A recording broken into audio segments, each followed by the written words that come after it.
All right, what's up, everybody? Great to be back as always. Let me know on the audio how we're sounding. I just ripped the gain. I just went like not all the way, but we're like 75%. Just let me know.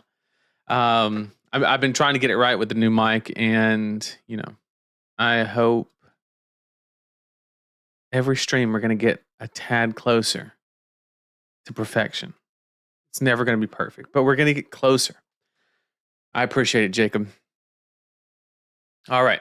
Hopefully it's loud enough. And I think I ripped the gain up just enough to where if I like deter from the mic a little bit, it's still like, obviously you're going to lose the audio quality, but it's not going to like just completely fall off like it did the last stream. I'm learning. I've never had a mic that, I don't know the technical term for it, but it's like very directional. I think the term is, the other one I was using was omnidirectional, I think is the correct way to say it. But we're learning.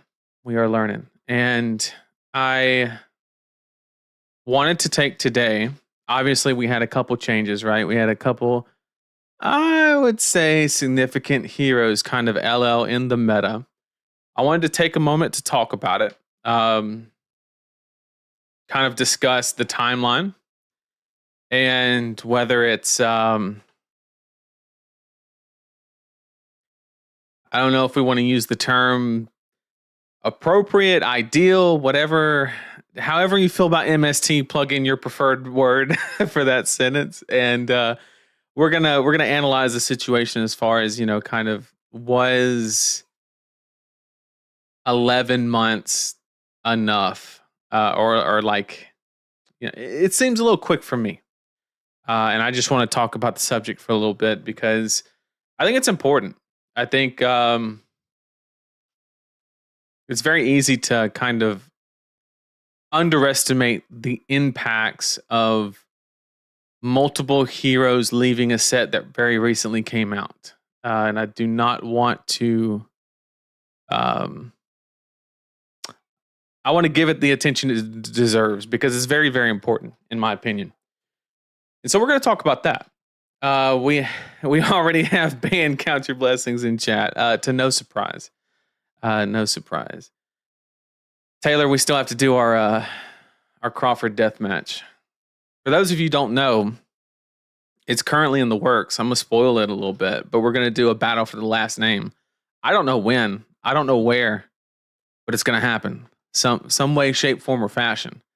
Because there can only be one number one Crawford, but there can be a number two. And we're going to figure out who that is. So I think the idea is like, we're just going to play like a series of games and see who takes it. But it'll make for good content. It'll be funny. Us just shit talking the whole time. It should be pretty good. Ban Codex, man. I don't know. There's a lot of decks that use Codex that are not going to be doing good. For sure. How am I doing? I'm doing fantastic. Exhausted. It's been a long week, but the kids are in baseball and it's baseball season. We're doing tournaments, and so like I literally got home 20 minutes ago. So if I look a little unprepared, scrambling, it's because I kind of was. So we're doing the best we can, but we're gonna. We're gonna figure it out. Fang good in this meta. You know what, Brian? We're gonna talk about that.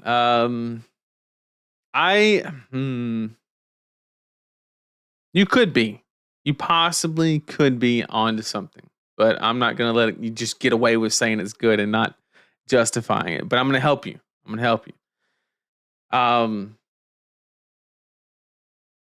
Okay. So let's go ahead and talk about it. Let's go ahead and get it out of the way. Let's go ahead and break the ice. Lacrosse is better than baseball. Says the person who won't travel 15 minutes. How would you know, Nick? How would you know? All right, so MST. For those of you who don't know, MST was released May 31st, 2024. Which basically means the set has had 2/3 of its heroes LL, and the third is not far off. Obviously, nobody is guessing that New is going to LL during the ProQuest season. I think her earliest opportunity, which would still be kind of a stretch, would be like Nat season. That would be the like first opportunity that New actually has a chance to LL. In my opinion, anything can happen. Anything can happen. Which last time I looked, I think she was getting close to 800 points, which LL happens obviously at 1,000. So essentially, MST has accumulated effectively. I'm not going to count what Enigma went over because that's just irrelevant. Anything past 1,000 just doesn't matter. Basically, MST has accumulated almost 2,800 living legend points in less than 11 months. Less than. May 31st is when that set dropped. So basically June. and we're in April. So it's one of those situations where I'm very curious what happens with, because I think I'm not going to shit talk MST. I'm not just going to sit here and do that. But what I am going to say is there's a lot of people that are probably playing the game that joined at that point or later. I want to say MST was really a taking off point. Not so much. I don't want to say it's because of the set, because I really don't. I think it's a combination of LSS doing a lot of good things, the coverage being on point, entering in the Japanese market, things like that, is really leading to, an explosive growth in the game, which is important. And yeah, and that's a great point. Without bans would have been 5 months. I mean, I don't want to speculate, but you're right. The set alone was basically targeted with bans, 3 separate occasions, and they still, still got there in less than 11 months. So, with that being said, sorry about that. With that being said, I'm very curious of the impact that that's going to have in the game, both for the players that have invested their time, their money in the game, and whether I know that the game is good enough to kind of let that go. If you say entered in the game in MST and you went all in on Enigma or Zen, or hell, even New for that part, and then that hero's gone, the game is good enough to move on to something else, right? I think we know that. The problem is it's a point of friction and it cannot be ignored, right? It's kind of, what's a good comparison? It's like anybody that plays AARPGs like PoE2 and stuff like that, like if they nerf your build, right? Those players will more than likely just go to something else that's better and keep playing, but you will lose some players for at least the season probably, or something like that. Is probably a decent example. So it's a point of friction. And anytime there's friction in an environment that we all have the fortunate opportunity to partake in with a lot of options, anytime you have a point of friction, people try other things. They question whether they want to stay, basically, is the point that I'm trying to get at. And once again, I'm not dooming. I'm not saying everybody's going to quit the game that joined at that period. That's not what I'm saying. I'm saying that now is a point of friction. And I'm just curious of what happens. I'm curious if, do those people stay? Do they go? What happens? I'm very curious. Because I don't know. I don't have the answer. I know if I was in that situation, I've played the game long enough to realize that I would just move on to something else, like I have several times, being a Runeblade player, and I would just deal with it. But you know, it is what it is. But let me get caught up in chat. But let me know what you think. 11 months, is that too fast? I'm pretty sure most of you are probably going to say that. But I'm curious. I'm actually curious. Is there anybody that thinks 11 months is like okay? Like it's not an issue. Like it's just a normal thing. And if so, why? Are you just used to it in other games? Are you used to like Yu-Gi-Oh hitting the ban list every Thursday? Or I don't know how they operate. I'm just making a joke basically. But let me know if like 11 months is good for you. And if so, kind of why. I'm very curious to hear what everybody's got to say. MST is arguably the most broken set ever. Relative, yes. Absolute, no. In my opinion, I think Monarch probably takes the cake on that as far as being the absolute most powerful set. But if you look at it from a relative point, right? What do I mean when I say that? I'm basically stating that when Monarch came out, it was here, but everything else in the game was like kind of here, right? Especially with Tales of Aria coming out and stuff like that, and even kind of like matched it a little bit with Briar temporarily and things like that. The problem is now it's like MST, and then everything is like there's a much larger gap in the difference is the biggest thing.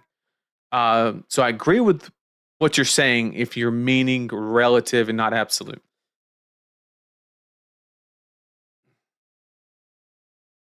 Oh man, I was waiting for the MST shit talk. I mean, you kind of got a little of it. I'm not gonna lie. I did it in a tasteful way, but I was kind of hinting there. Oh man.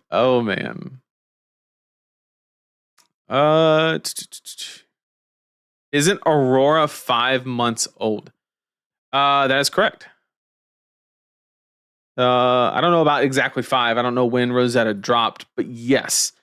I would make the argument though, right? So that's actually a valid point. Let's discuss that. Let me pull up the Living Legend points and I will tell you exactly what we're looking at. And let me go ahead and switch the camera over so you beautiful people can see what I'm looking at. So somebody basically said Aurora is like 5 months old, and that's actually a very valid point, right? Because basically you can draw the conclusion that 11 months is not so fast when you can accumulate the exact same basically as new in half the time, right? That's kind of the argument. Are we in a situation where, that is Aurora an issue? Is honestly the question. And if you look at the numbers, it suggests it, but here's where I would draw the line. One, she got additional support from an armory deck. Okay, so this was not just a set. This was a set and a dedicated product for the hero. Okay. Then you have the fact that it's an aggro deck, so more people will play it. You kind of have that going against it. You also can look at Florian, right? Where is Florian? Verdance is at 100, and Florian's got to be higher than that. 300, so that's 400. Plus, we'll just round it up to 8. So that's 1,200. And then Celio probably has close to 0. Yeah, so we'll just say that's none. So 1,200 in 5 months. If you double that, that would be 2,400. The problem is it's very heavily weighted toward Aurora. So the accumulation is a lot. Now, you're kind of onto something because what everybody's speculating right now is Florian's just going to like run crazy, right? That's like what everybody is kind of like suggesting and things like that. And when Aurora stops accumulating points, Florian takes over, then yes, we have an MST situation, plain and simple. Literally. The difference is and mm, this might, I don't know, it depends on how you look at it. I think Florian being good in this situation is not necessarily indicative of the power level of the set or the hero, but more just the situation aligned with, you know, the meta, right? Whereas Enigma kind of just, people didn't have the tools to deal with the ward, and then also Jagged Edge came out the set after, which just blows my mind, but whatever. And then you have Zen, which you should never have tutor on a hero ability, period. It's just a bad idea. And they after 3 bans very quickly realized that. That in the game of Flesh and Blood, when Become the Arc Knight was a really good card, and you had to discard a card to do that, maybe it's not worth it. Or maybe it's too good. How about anyone who played Overwatch 1 before the devs killed that game to launch a storefront disguised as a game with tons of broken promises? I mean, that's fair. That is fair. 11 months is too fast. Are we making a tier list this time? No tier list. No tier list this time. I can't let you talk me into it 2 weeks in a row. I actually thought they said 6 months to a year was the time frame for higher powered heroes.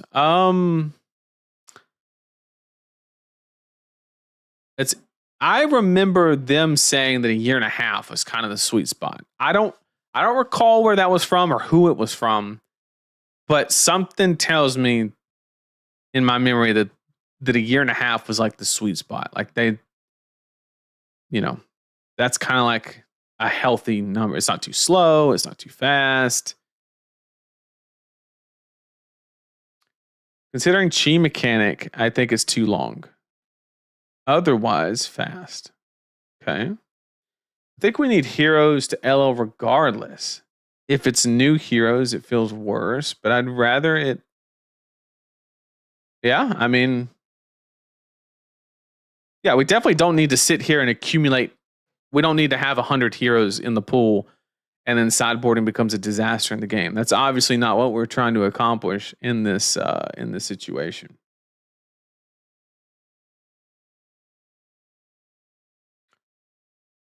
I think hoping for a deck to stay meta relevant, powerful for nearly a year is a big ask. That's fair. Is way shorter than LSS intended lifetime for well-performing heroes, but honestly, I would have loved for new to leave after 1 month. That's fair. Smoke, what's up? Hey, I just wanted to say, amazing job on the coverage at the Pro Tour. It was an absolute joy to watch you cast.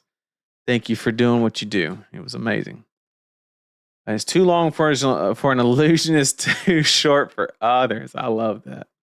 I love that take. 11 months isn't the problem. The problem is we don't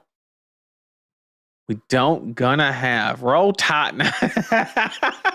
Have the use of MST cards for a long time, and that's what that was what I was suggesting with the friction, right?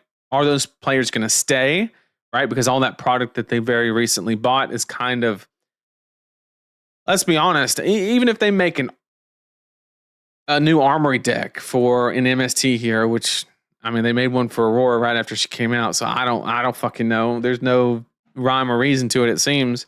Then you only salvage part of the problem. You would have to literally release a new hero for all. It would just be crazy. And maybe you speed up the dev cycle because you know this is happening when they start dropping the bans and accumulating points really quick. But even then, I mean, at that point, you're 2 years out. So the quickest, logically, that we could get a set with MST, with Mystic talent, basically, assuming that the creation of the set revolved around a response of LLing, basically, like a reaction to it. would basically be 2 years from 2.5 years from US Nats would be like the soonest, right? Which would be about a year and a half from now. Would be like the soonest logically you would get in a Mystic related set. Unless they just went crazy with it and just, had it in the pipeline very conveniently. Each set should see 2 to 3 heroes seeing LL status in a time period of 1 to 2 years. That makes CC fresh. Yeah, but why does it have to be the new heroes, right? Like, I agree with what you're saying. But if what you're saying happens, if every new hero leaves in a year to 2 years, then you're basically saying all these heroes have to stay.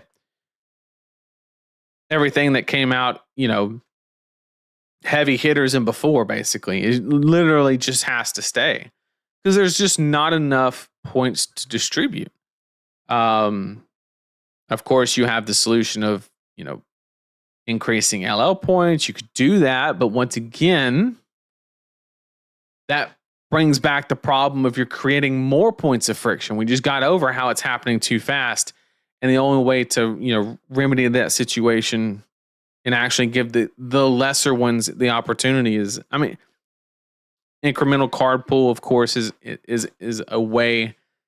Kind of the best LL story is kind of Azalea, where she was like just in the dump, and Dash too has a really good story where she never like truly dominated except for Crucible when there basically were no events. But she just got some events and ended up accumulating points because she was a decent deck with a good hero ability.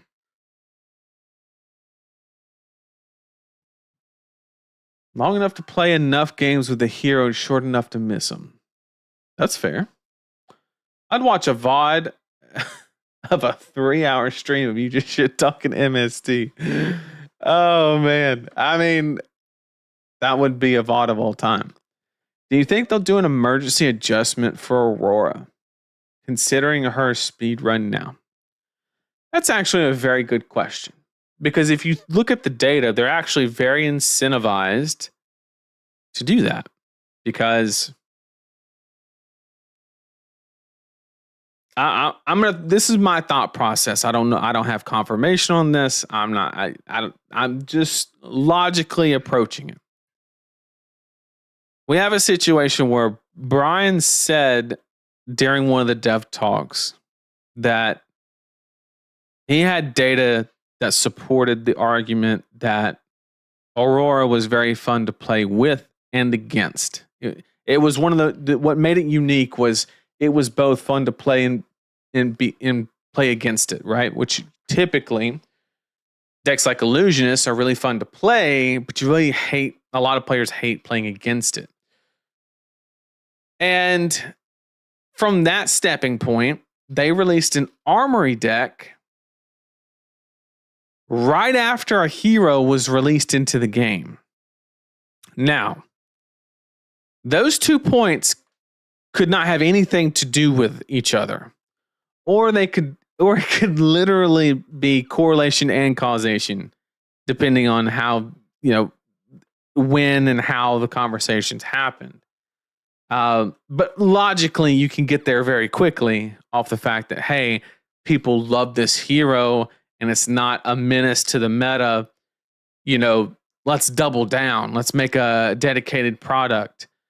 And then now we're getting to the point where, oops, she's gone. So your question is very good in regards to the fact that they're actually heavily, and I mean heavily, incentivized to do so. One, because there's still a lot of Rosetta out there. The set's not old, right?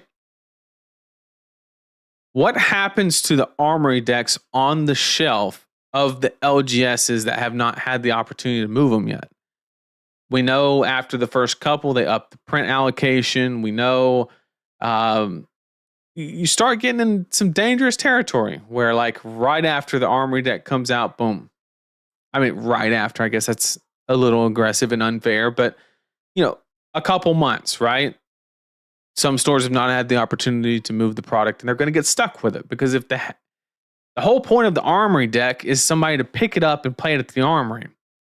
But they can't do that if the hero's LL'd.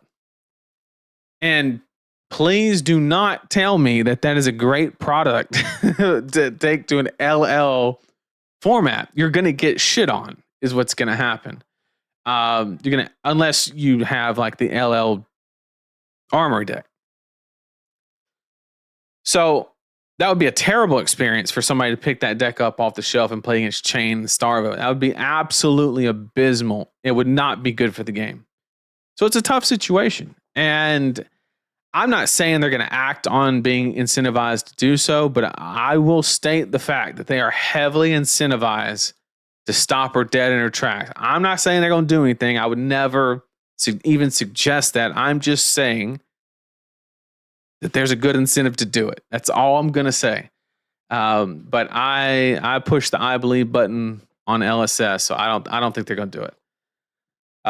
And to be honest, there's really no reason for them to do it. I don't think that she's the boogeyman. I think the deck's coming out. I think the bigger problem in this situation is them not hitting Aurora, but them not hitting something else, aka Florian or something like that, because they know it's really good into Aurora and it'll keep her down, right? That's a backwards incentive that's kind of hidden underneath it all. And I'm actually more scared of that. I don't think they're bold enough to just, kind of shoot Aurora in the foot, but it's low hanging fruit to sit there and say, you know what, Florian, do your thing. Let keep holding her down. Whereas it might just be absolutely toxic for the game. I don't know. I'm just speculating. But the meta's looking pretty interesting, is all I'm gonna say. 7 months old. Okay, that does change it. That's a little bit different than 5. But great questions, like really good questions that actually deserve like a lot of thought. You don't want to just, too many points in this long and then that's it. You actually have to think about these things. Round 773 to 800, but can't round 28 to 30. That's because one hero's good and the other one's not. The rounding is proportional to viableness. Put it that way. Rosetta has 2 rune blades and 2 paperweights. Sorry, wizard. That's a good one. It's low, but it's a good one. Verdance is about to pick up. I think that Verdant's about to pick up. Sorry, I'm so behind on chat. I don't want to miss anything. I'm gonna speed through that. I'm so far behind though. I'm so far behind. Oh man, I think Runeblade is inherently powerful because they usually intend to be proactive. Well, Chain had nothing to do with Runeblade. He just had a broken hero ability, right? Visrai was non-interactive. That was his, superpower. And Briar wasn't, like when she was created before the errata, it was like stupid, right? It was a design mistake, clearly. But once they fixed that, I don't think she was like over the top at all. She'd make people mad because she would CMH and win a game on turn 0, but like, get mad at Kano if you would get mad at somebody. No tier list. Why do I even tune in? I thought this was the chart, guys. I mean, you know what? If I give you a tier list every single week, then, maybe I could. No, I'm not going to go there. Oh, man. I can't wait for the community to be big enough that you can start doing tier list on like other things. I think that would be hilarious. I think that would be absolutely hilarious. Also, stick around to the end. I'm always going to do my segment around these times for RTN ProQuest season. I'm going to open up chat to kind of just say, this is the cards I have access to or the decks, and this is my local meta. What should I play? I'm going to give you the opportunity to give me as much context as possible. I'll give you the best suggestions on how to kind of target your local meta, and I'll just open that to chat. Don't do it now. Wait till the end where I'm going to open it up and kind of just give anybody the opportunity to kind of ask questions about their local meta, what they should play. What up, Peter? Good to see you. I believe 1.5 years was a sweet spot mentioned in a dev talk in the past. I just remember. I have no clue. I don't want to put somebody's name on it and it be wrong, but I just remember that. I don't know from hell. It could have been another content creator. I don't know.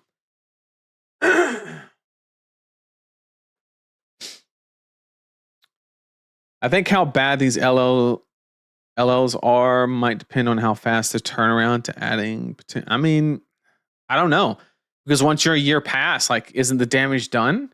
Haven't you already lost that player due to friction, or kind of created a disgruntled player, or whatever the case may be? Fab 3.0. If set 3 is randomly mystic again, I think this doesn't feel as bad. I mean, that they would have, it would be like the biggest brain play on the planet, to be honest. But I don't know. It would be very convenient. They just expedited the shit out of it, and it was not a shit set. That would be like, that'd be ideal. LSS needs to support the old heroes first and fundamentally evolve to the new heroes. That's pretty difficult to do, but ideally that would happen. But how do we do it? It's very hard to accomplish what you just stated. Realizing that Prism will L twice before my first 4 OG heroes. Oh, that's dirty. Oh, that's dirty. I think 1.5 time year presumes a waxing and waning of power. That is true. That is very true. I do remember that saying as well. James said that in the past, power of sets were supposed to wax and wane, but there's a lot of waxing and not a lot of waning. Oh, man. Couldn't have said it better myself. When they make a new hero, you got to look what card they can play and buy. Aurora is playing a good bit of tails. Yep, that's a good point. What we need is return to Wraith. I don't know. I don't know. Yeah, I just want to give a little bit of respect to the spot that LSS is in.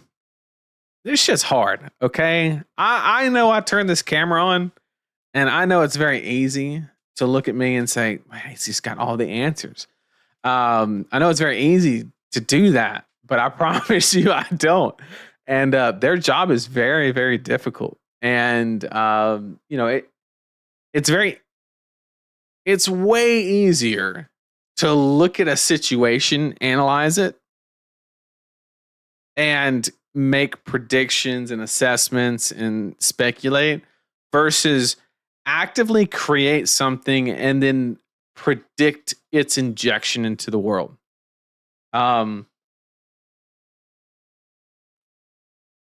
It's actually like, it's a whole different ball game is all I'm going to say. Sorry, my dog was like eating his foot. Oh man. Hope it was good.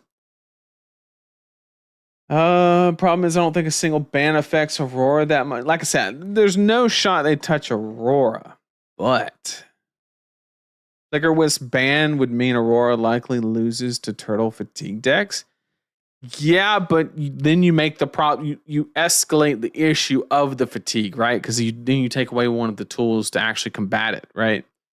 You take away Wisp, and like you literally just turn the game into straight fatigue. Like just like that's all it's gonna be.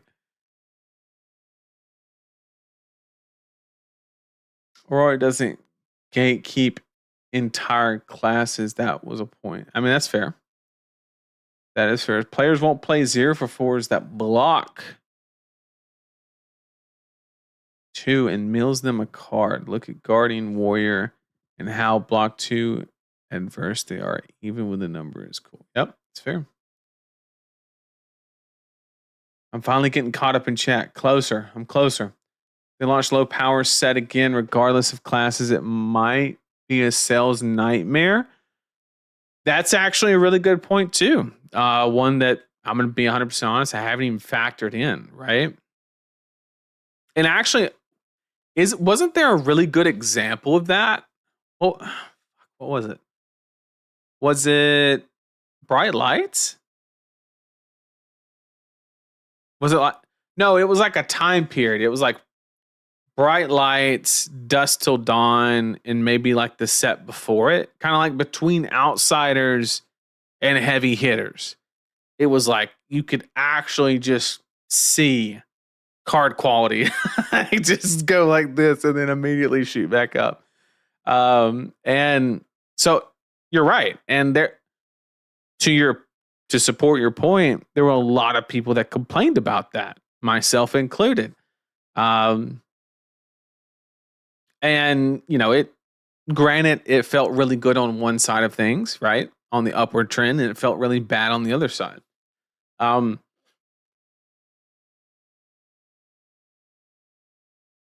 The one point that I would make to kind of also reinforce the point that makes, it's much more difficult, in my opinion, to get a player than keep one. In the world of TCGs, I think the biggest hurdle in like player acquisition is actually getting the player, not keeping them. Which kind of would support the idea of doing that type of delivery, right? Because you're not really punished on the downward trend, but you get a lot of people maybe on the upward. I don't know. That's something I would have to look at data for, and I don't have the data. So, the data that I do have is a lot of card games just print exponential amounts of fucking power, and that's just the direction that they go. So, I mean, basically, there's no way that somebody doesn't have data that supports that.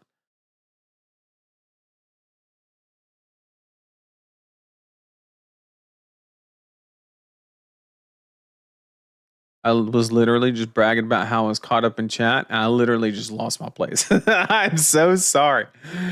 Hello, Nathan. How are you? I'm doing good, and I hope you are as well. I wonder how they define fun to play against. Therefore, tribal is never fun for me to play. That's another great question. I guess just community feedback. Is that the data point? Is it like people are not bitching about this hero? Is it that?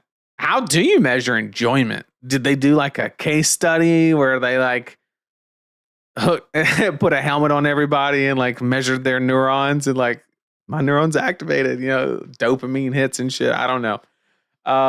They definitely did not do that. I'm not suggesting that. I'm just saying that is a valid question though. Like how was that data acquired, or was it just people yelling the loudest on Twitter? Not saying that I would ever partake in that. Every armory deck teaches new players something. Aurora teaches new players the L system. Kind of based.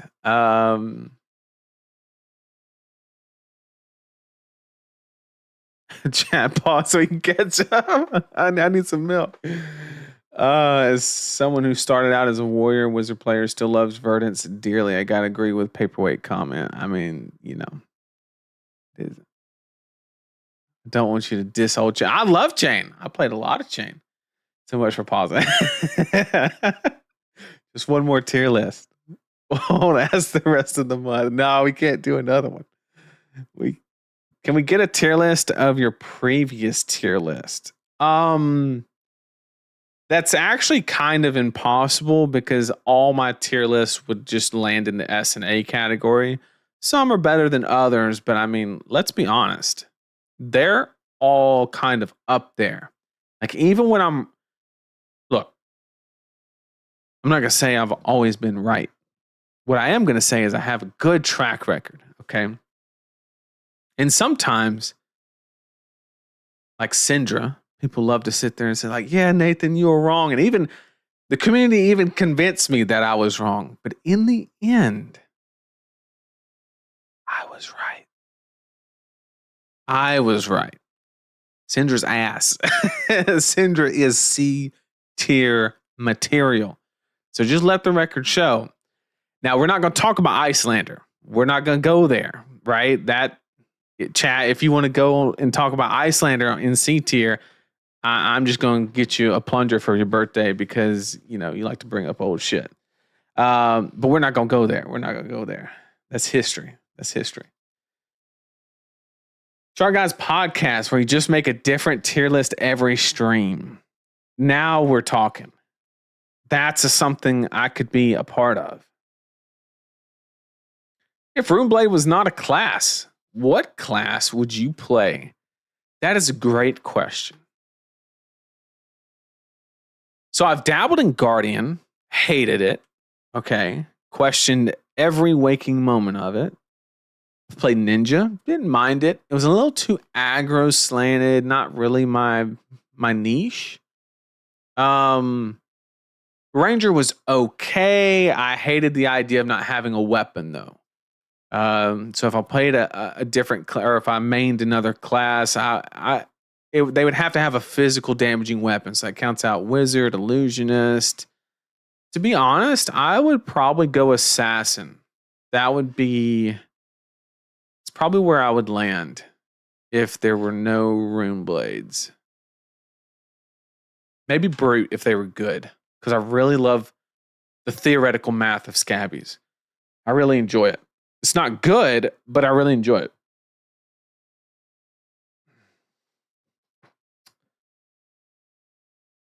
Cardboard Gentleman. I love it. Hope you're having a good night. Thank you for joining. A friend stopped playing Fab because Icelander went LL and he could not find other deck that played a similar way. That's fair. That is fair. They need to cap the amount of points a hero can get each season. Okay. Let's take that idea and run with it. You cap the points, right? It would have to be low enough to where it was actually impactful, which means you invalidate point acquisition beyond that point, right? Basically. And then more so, you now have 100 heroes in the game, right? And I think everybody, even LSS, has stated that's not ideal. I think they even said that the sweet spot was kind of like 30 heroes. 25 to 30 is kind of like what they want in the meta at one time. So that's the problem that you're going to have is okay, let's go a little further. What if you just doubled the numbers? What if you just literally doubled the numbers and then added a cap and worked the math in a way to where the points going into the system was the same? It would extremely diminish the meaning of it though, right? Like that's the only way mathematically you could get it to work is if you like doubled the points and then put a low cap. And then that way the points are being distributed enough to where the other heroes are actively having a chance to LL.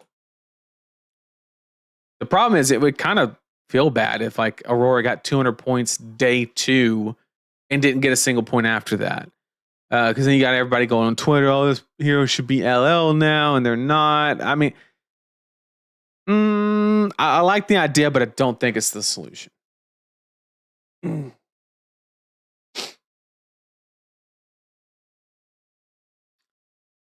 Dynasty to heavy were much weaker outside. Yeah. Unbanned Tome. I don't know about that. Fang S tier. What is everybody in Fang? What? Did somebody put out a deck tech or something? Am I missing something? What is all this Fang? Y'all know Josh streams on, what is it, Mondays? Don't say. Oh shit, is it Tuesdays? Fuck, I forgot.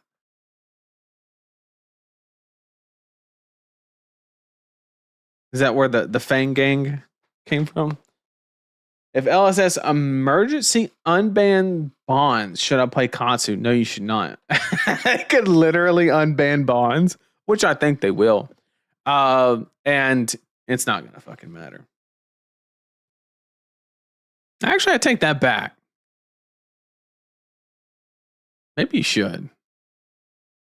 That might actually, now that I think about it, that's actually kind of genius. Because if you know the deck, it can actually just stomp on a fatigue deck that does not have like 3 blocks across the board and reactions. Like you can just dick on one. And it's actually kind of smart. You bring bonds back. It's a good mediation because people have to block, but if you block too much, is that the sauce? It wards off Kano because Kano doesn't want to lose his hero ability to dishonor. It's not super oppressive because the Katsu player has to kind of line it up if they're being blocked out. That's a really good idea. For 75% of the player base, it will have no impact. But the 25 that know how to use that card and know how to beat fatigue with the Katsu package, that's a really good idea. Syndra. That Syndra to C tier is peak tier list. I'm just saying.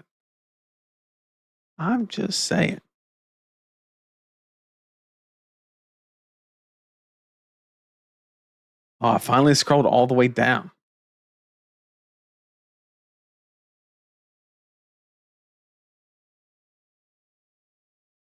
Are we making a tier list yet? No. Y'all really want one, but it's not going to happen. You should do a tier list of your past tier. Thomas, you're the second person to suggest that. Second person.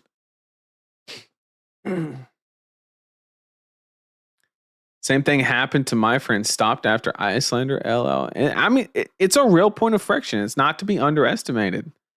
I remember when Briar left, man, I was down. I was down bad. I mean, just down bad. 3, 2, 1 sliding scale if they win too much. Okay.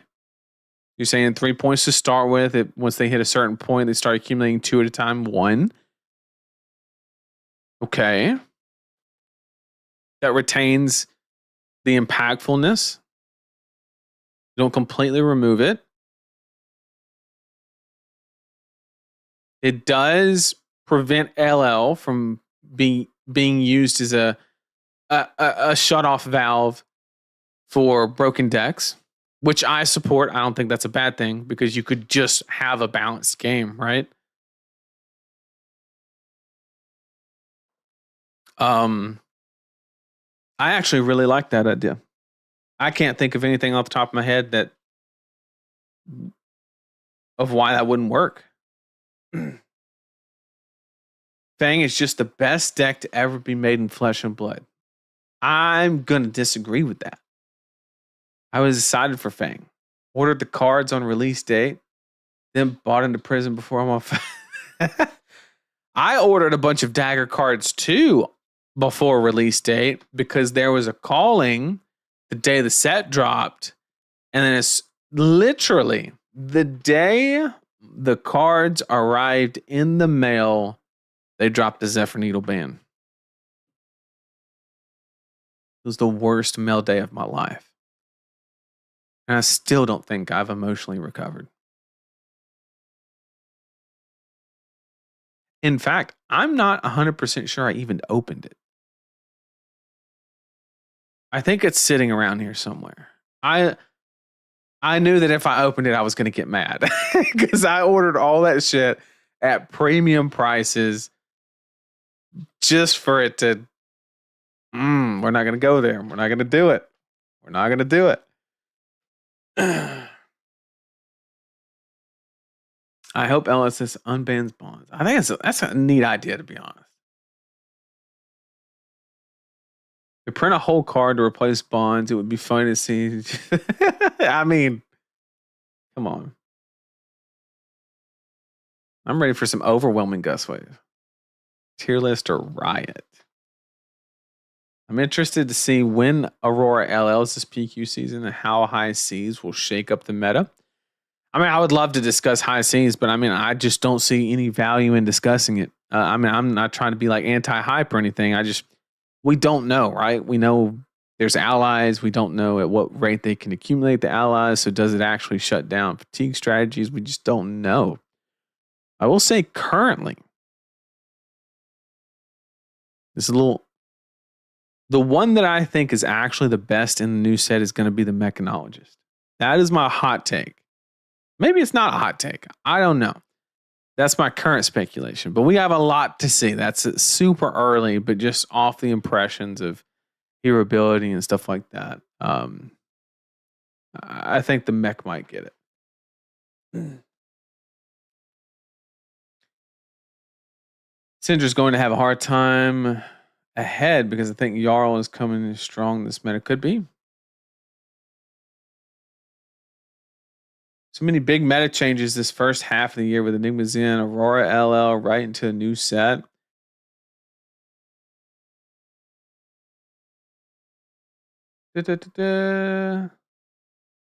What do you do with the remaining LL points? Give it to second? No.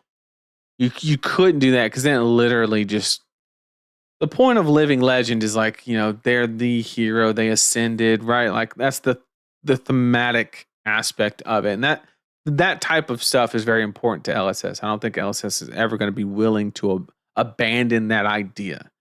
I think they would literally get rid of it before that happened. So, because like if you get second, did you really earn the points? Like, no. Like, I don't know.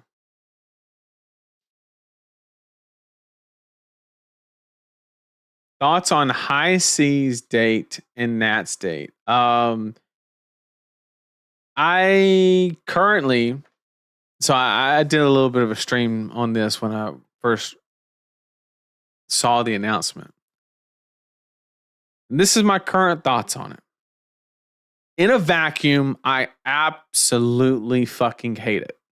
Every aspect of it. Like literally every aspect of it. I despise even the idea of it. However,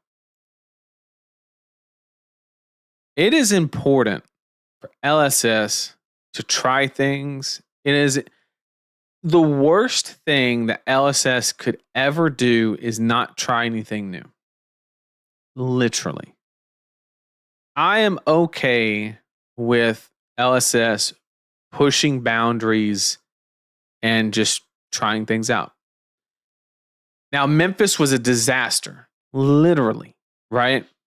They were like people paying astronomical prices. We had the ban right before. I mean, just utter disaster event day of release.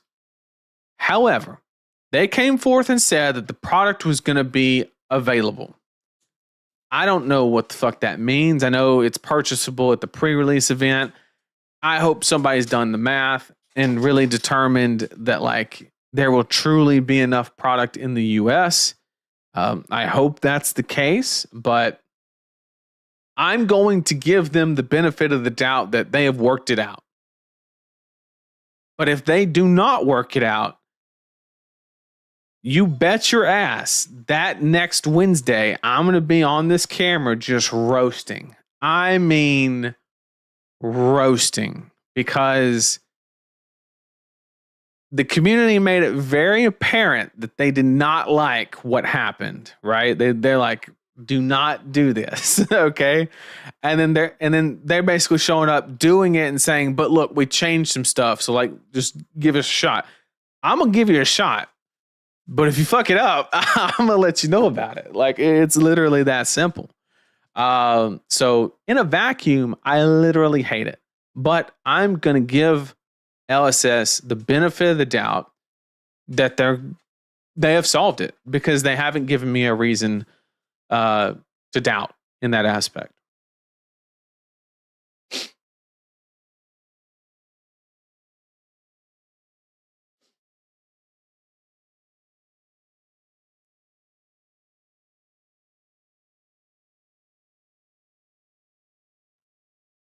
They can unban Bonds of Ancestry if they ban Bonds of Agony. Oh. I don't think Assassin's going to be a problem. It's almost 4 a.m. I'm going to have to drop out soon. One of these days, I'll get to ask your advice for picks. I tell you what, since you're going to bed, go ahead and shoot. Only Mr. Lightning. And then after that, we'll actually talk about the meta. We're not just going to read chat all day. We're going to discuss the meta. I'm going to try to give you a couple of ideas on how to attack the meta. And then we will go from that to the segment at the end where I'll give everybody the opportunity to say, I have access to this deck. This is my local meta. What should I play? And I'll try to give everybody a tailored answer to help them as much as possible for ProQuest season.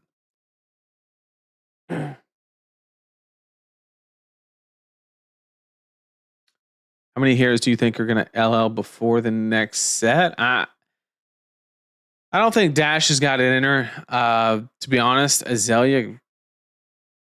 No, before the next set, no. It's literally just Aurora. Should be.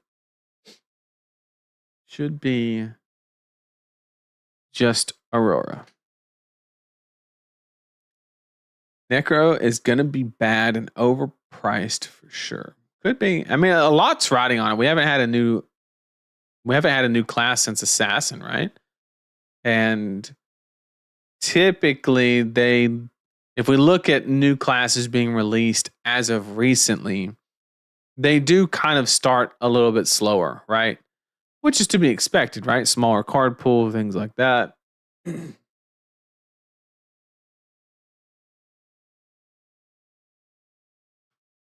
The LSS wants heroes to earn the points they should allow.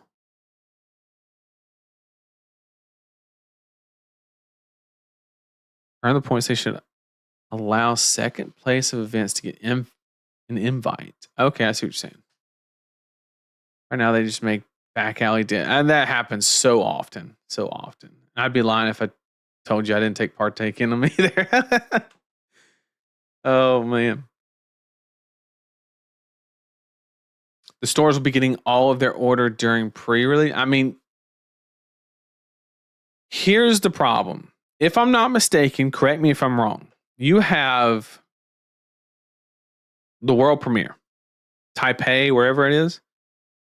Then you have pre-release, and then you have Nats, each 1 week between. If we open cards at my pre-release, right, on Saturday, if I have to travel, I'm getting on a plane for Vegas on Wednesday. You can't ship. I'm not paying for somebody to walk the cards to me, right? They can't even get shipped out till Monday. I got to be on the plane Wednesday morning. So they literally have 24 hours to ship me the cards. And me receive. They literally have to overnight the cards for me to get them. Or I could do what every other person's going to do, and that is pre-order with vendors and pay an absorbent price. Because they have and once again, this is no shade on the vendors. I respect it.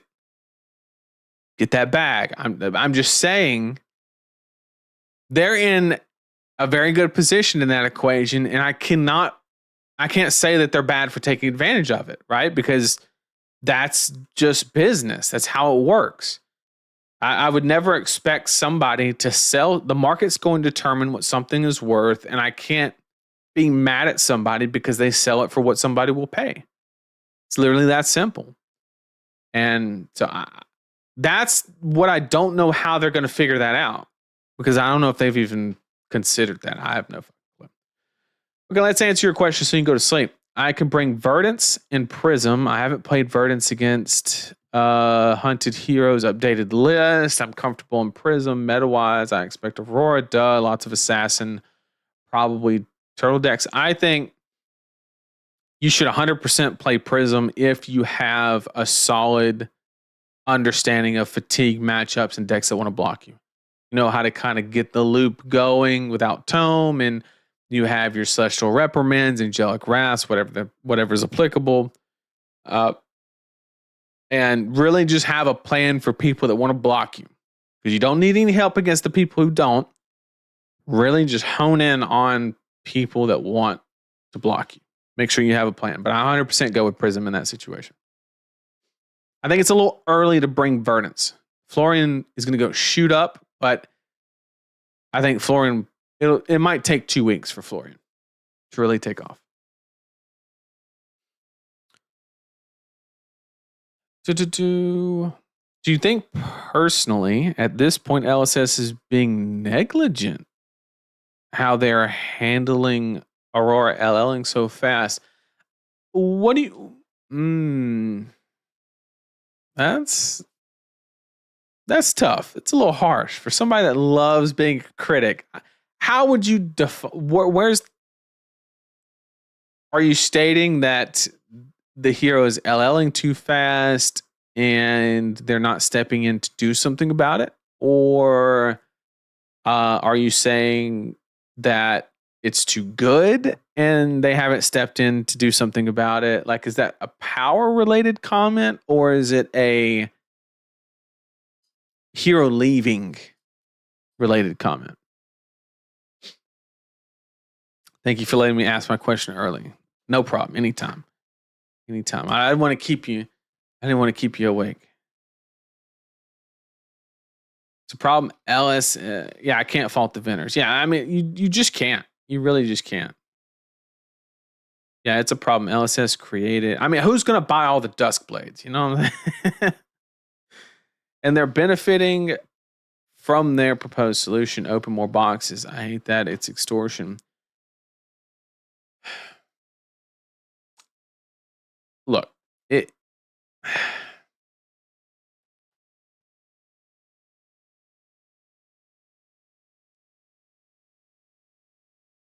I mean, look,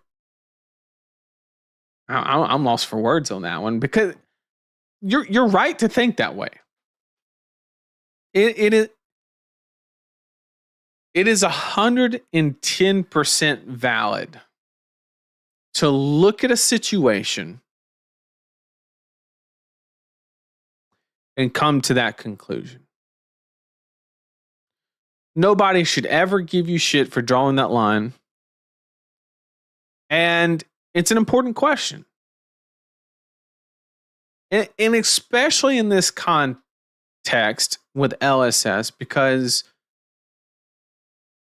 the attraction of LSS, for me anyway, and I would make the argument a lot of other players, is they don't do what the other people do, right? They're not the corporate company that sits down and wants to, just maximize profit and, things like that. So when we see something that could be that, I'm not saying it is, but it's a logical line that you could draw. Because why would you have I can't think of hype is not the answer. You don't sit there and say, I'm going to have U.S. Nationals Invitational Tournament the day a fucking set drops. That's not a hype equation. That is like the West End or whatever fucking casino we're in. It's like they were booked the next weekend, so we had to book this one. There was no venue. Like, okay, that I'm on board, but it's not. The answer is not high. It better not be. We're just getting everybody hyped because I'm gonna fucking lose it if that's the actual answer. And if I was in LSS's shoes, I would provide an answer to that question. I would very adamantly state why US Nats was on release date to dispel that thought. Because you're perfectly reasonable and logically drawing a conclusion that isn't grounded in emotion in any way. So I 100% support that questioning, and they don't owe us an answer, But man, if I was in their position, I would provide one, especially if it doesn't go well. If the feedback after Nats is everybody had to pay, you know, fucking $100 for their shelter from the SpaghettiOs or whatever card they decide to print in Majestic that shouldn't be, you know, if we all pay $300 a card because it released a week early didn't fucking matter because there's this thing called shipping. If that does play out that way, then bet your ass like they're gonna owe us that, because that would be 2 events in a row in the US that were on release weekend that made a lot of people mad. Now, granted, that's not entirely fair because I can almost guarantee you that Vegas was booked before, you know, Memphis, and they didn't have that data point. And, you know, those things are set in motion long before. So it's not entirely, it's not entirely fair to say that they had an opportunity before to learn when they could have made decisions simultaneously.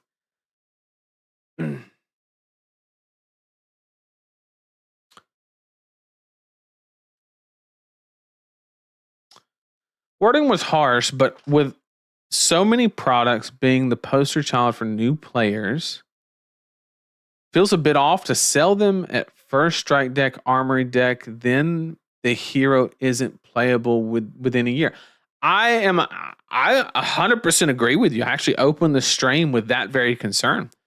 And like I literally mentioned earlier in the stream that I'm worried about armory decks sitting on the shelf now because the LGSs are not going to be able to move them.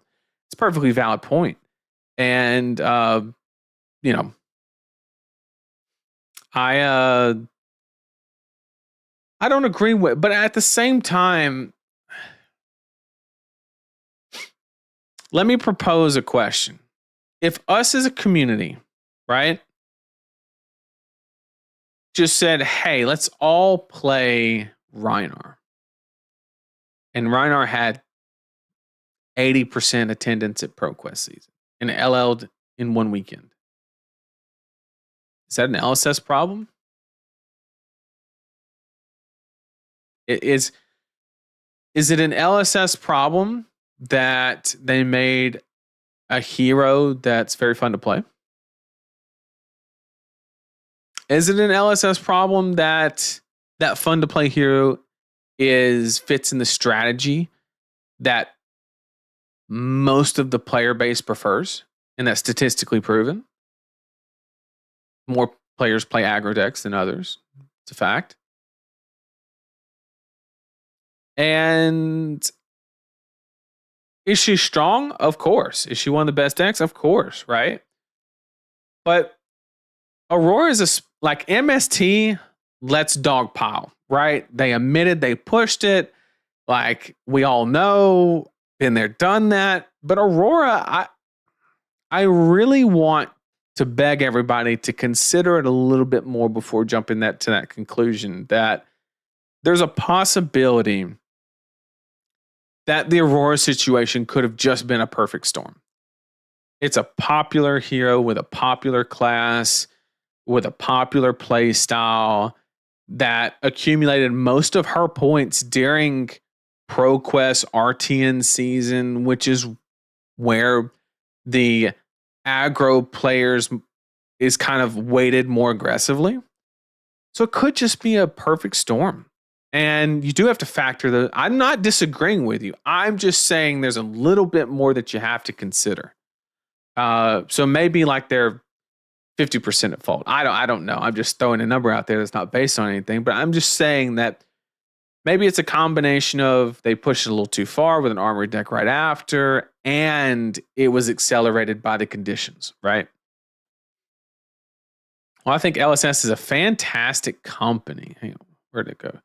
But I will not say that they don't want to maximize profits. They're still a business with a $1 billion goal. And that's true. And from an honest standpoint, we want them to make more money. It makes the the circuit more, makes a bigger prize pool. They went from $1 million to $1.5 million. Maybe in a couple of years they can do $2 million. We want them to be profitable too, and we want them to make decisions that lead them to be more profitable because it supports our ability to travel the world and play the game. But obviously there's a lot better ways to do it and maybe not so. That's where it gets debated, right? But we want them to be successful.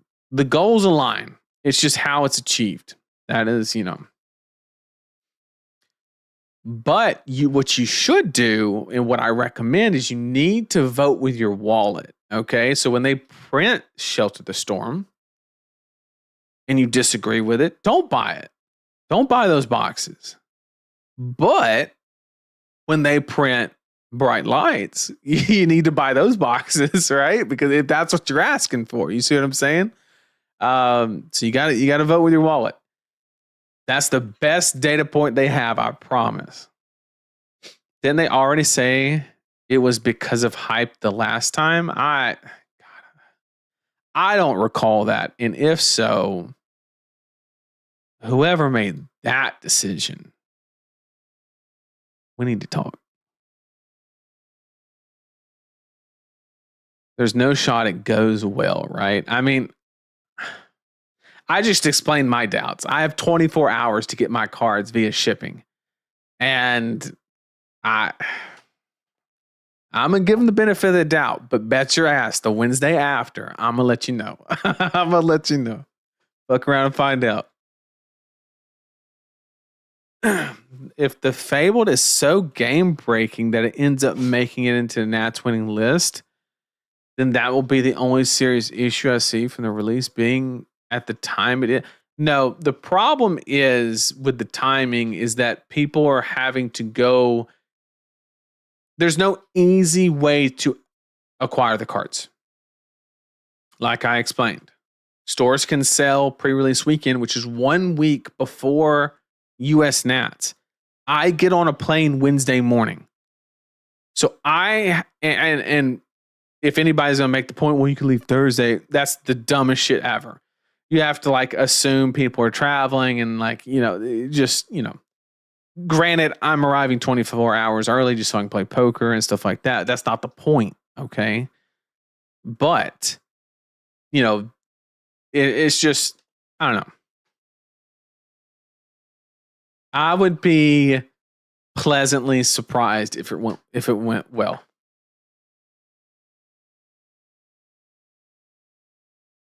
Shelter from the Spaghetti is new card confirmed. Heard it here first.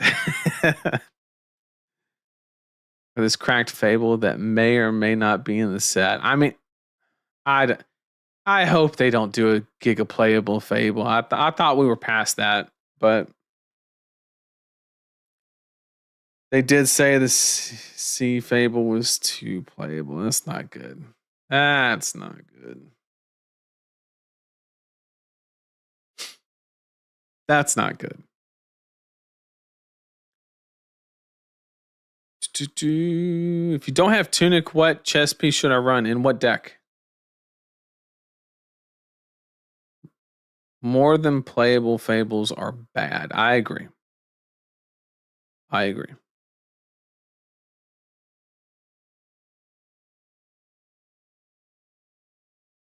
LL is a bad system? I don't know if I agree with that.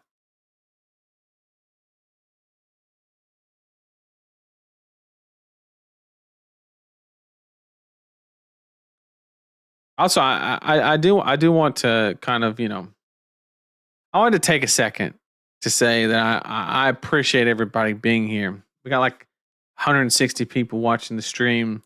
I've literally just sat here and talked to chat. I brought up one web page and I've just been talking with chat. And for some reason, I don't know, people are hanging out and sticking with me. So I just want to say I appreciate everybody being here.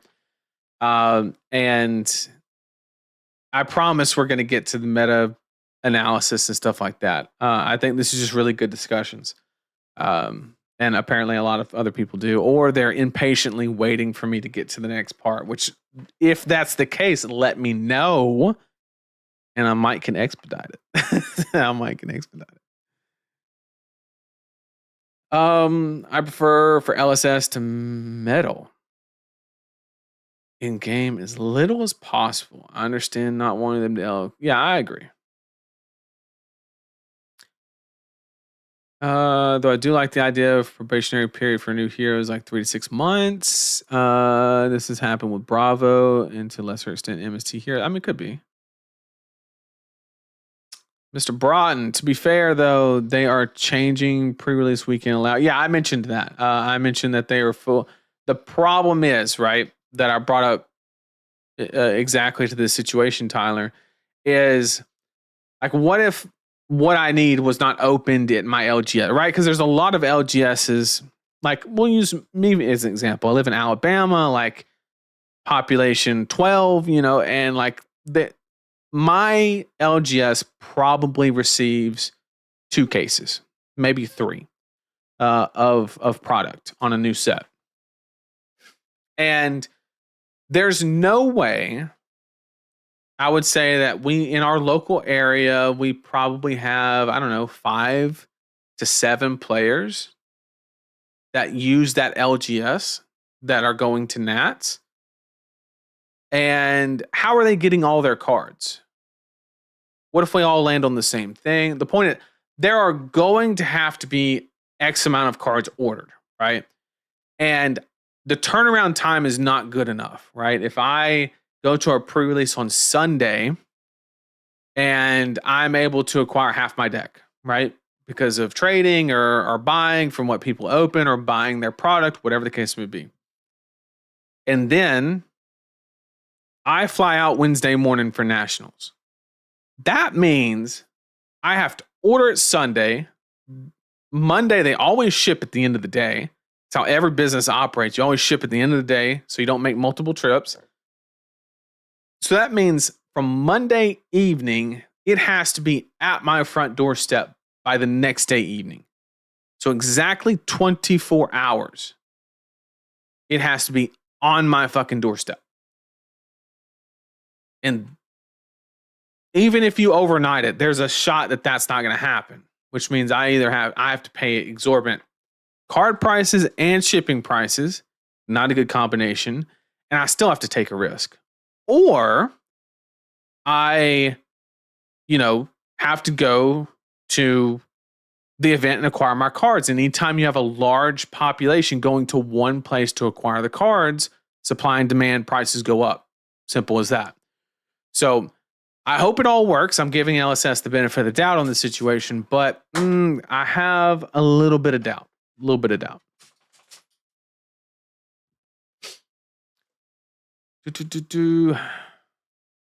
Speak with your wallet. Doesn't work when half the game will scout product anyway. That's fair. My Nats are in June. If you're not in the US, you are fine. You are fine. 2 weeks, plenty of time. Plenty of time. There's no shelter in high seas? Not even shelter from the SpaghettiOs? We appreciate you, Nathan. I appreciate it. I think Schism does a really good job of toting the line for a Fable. I agree. I think it's like impactful if you really want to like take the chance, but it's not. God, I would never feel obligated to put it in my deck. LSS is the most unique system there is for a card game. It's the rules of the game. There's nothing to change. Like a flush and poker. Yep.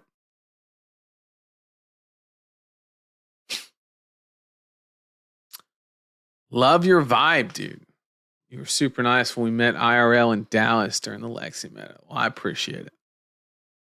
I always get so scared when people say that they met me because, like, Taylor, fellow teammate, walked like when we became teammates. He's like, "Yeah, you remember the first time we talked?" And like I told you, I was a huge Briar fan. And you just like brushed me off. I was like, "Holy shit!" I did not do that because I will admit that I have. If I'm focused on thinking about something, something about like I cannot break My attention just does not deviate if I'm like in the tank. So if somebody like ever walks up to me like between matches or something like that and says something and I'm not engaged, I promise you it's not on purpose. It's literally because I'm like going over like could I have done it better or something like that, and like I don't know. It's hard for me to,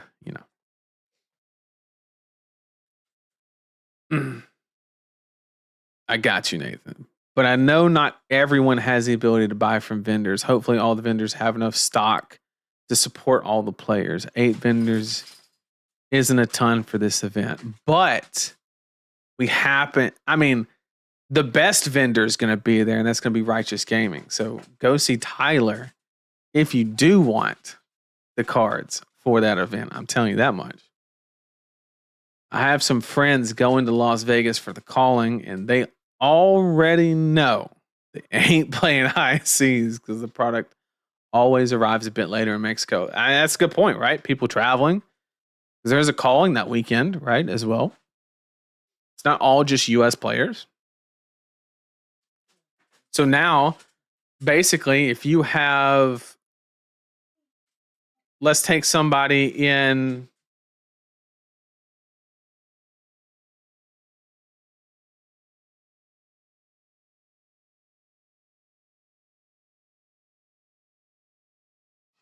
sorry, dogs are going crazy. What was I saying? Oh yeah, if you're in Canada, right, and you're coming to the calling, well, now you don't have pre-releases, but you still are trying to attend the event. Every time I spend more time thinking about it, it's kind of fucked. I'm not gonna lie. It's actually kind of fucked. Won't you get your boxes at pre-release, or why would you wait for them to ship? Well, so let's say I open 3 boxes, which is probably above average. There's no way I get every card I need, right? Like, if you were building an assassin deck in the hunted meta, there's a very good chance you open 3 boxes and you don't even get a hunter's clave, right?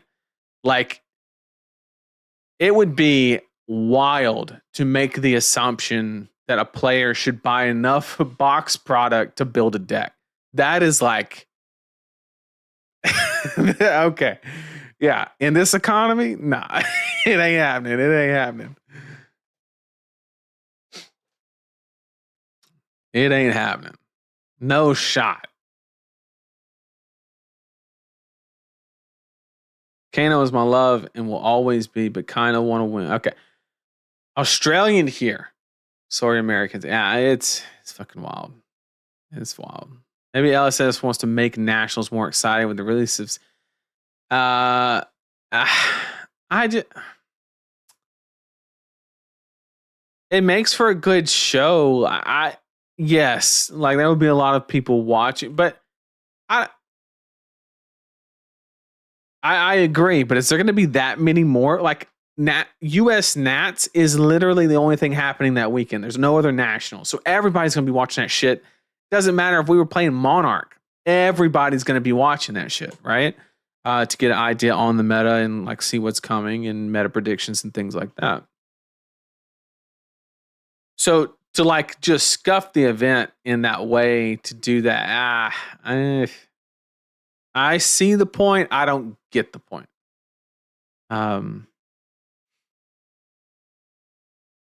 You were just jealous that someone else liked your girlfriend, Brock. That could be it. That could be it. Do you think Slippy is playable if you don't own the daggers that mark the opponent? It makes it a lot less good. I'll put it that way. No shot shelters were like 1.5 per case. Right.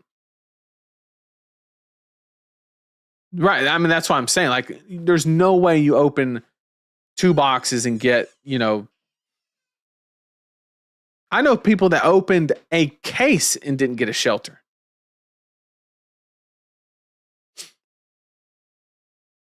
Yeah, see, somebody in chat got 2 shelters and 3 cases. That's 12 boxes.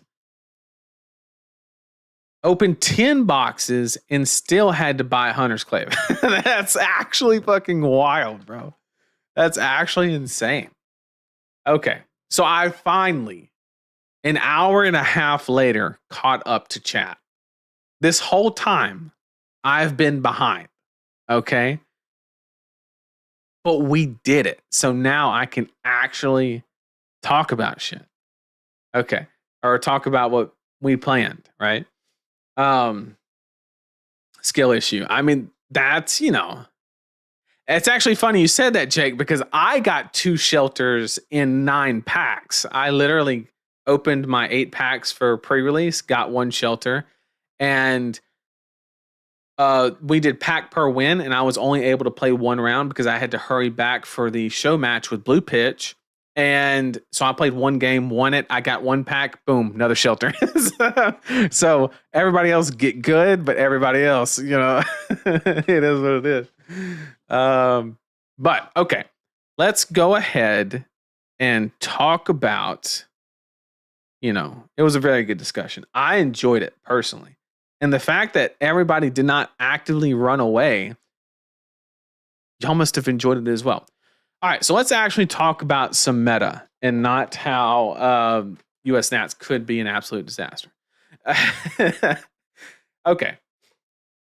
This is old news. Everybody knows about the LL situation with Enigma leaving the format. Everybody knows that Florian is kind of the boogeyman in the dark as far as what can you do to beat that? Okay. So what I want to do is I don't want to rehash the meta. We kind of talked about it last week as far as what I kind of expect. And that is I see the meta slowing down. And the strongest thing that you could be doing is doing something that most decks cannot interact with. That would be Kano, Verdance, Florian, things like that. Now, with that being said, there are some smart ways that you can kind of counter those strategies, right? 1, if you're going to bring Aurora, you have to have 3 Exude Confidence. Absolutely have to have them. It's going to be I do not even want to know what Exude Confidence is going for right now, but that is such an important card right now. Absolutely. But she will drop in wins, okay? And with that being said, I think she's going to make a little bit of comeback in week 3 and week 4. And that's because I think players are going to learn. And hopefully, if you're watching, you will learn in advance and do very well next week. But reinvesting in the full combo situation, the gold with the Crown Dominion in the Aether Ironweave, that kind of older tech that a lot of people haven't been leaning on. I really like the idea of bringing that back and adding that to your match against Florian and things like that. But also, more importantly, as you go through your deck and you're going through sideboarding and things like that, look at your cards and ask yourself the question, if this card doesn't hit, does it give me value? I'm talking cards like CLV. I'm talking cards like Burn Up Shock. Those are my main consideration. Like, if I do not connect with an attack, does this do anything? An example of that is not Snatch, right? Snatch still does 4 damage. Even if it doesn't hit, it's just got an extra plus side on it. So that would not be applicable here. But I'm really looking at cards like CLV, Burn Up Shock, and I am adamantly wanting to remove those cards from my deck in Aurora. Because I want to increase the consistency. I want to just be able to apply an abundant amount of pressure as quickly as possible. Also, those cards, a lot of the instant cards and stuff like that. And also, question your blues. Should your blues be there? Are they good enough? And those are valid questions. And start looking at those cards. Start bringing in cards like Sizzle, things like that, to really just amp up the consistency. And then when you do draw the Arc Lightning Flicker Wisp combo, you are always, the worst thing that can happen is you draw it and the hand doesn't support it, right? Like you draw it and you have CLV and a bunch of other shit, and you don't have a lot of go again or effective go again, right? Because Burn Up Shock, sure, that counts, but it's not like if they have a couple blues, you're kind of fucked. And So that's not what we actively want to be doing. So really question every card in the Aurora deck that says, if this doesn't hit, does it give me enough value, basically?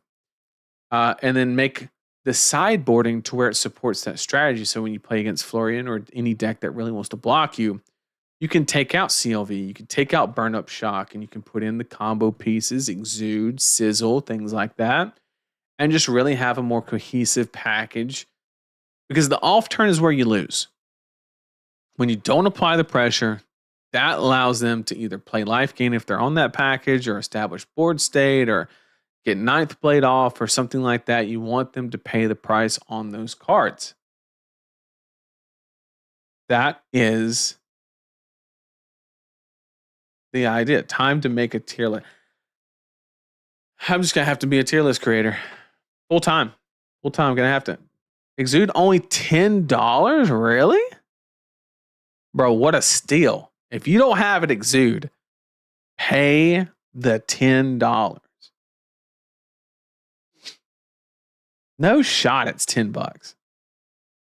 I get, all right, well, I guess they did print a fuck ton of Monarch. That's true.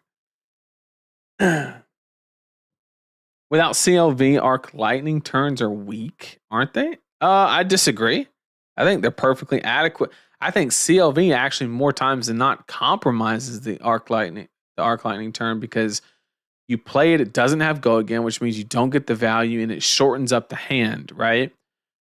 Which means, and you have to give them the information up front. As soon as the Arc Lightning triggers, you have to play it, right? Because they get the opportunity to take the damage or not. So you never get a surprise factor with Arc Lightning, or anytime you try to trigger it on Arcane. And it's just not a good package into a deck that's actively trying to block you, is the problem.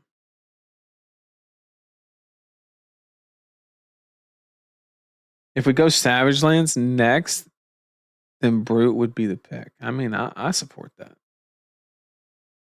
The whole play set used to be $10 before she gained popularity, though. I mean, that's true. Exude gonna drop back to $2 after Aurora, though? I don't know. I think Exude is the card for quite. If they keep printing D-Reacts, it's the card. Okay, like as simple as that. They keep doing Shelter from the SpaghettiOs and all kind of shit. Like it's the card. It is the sauce.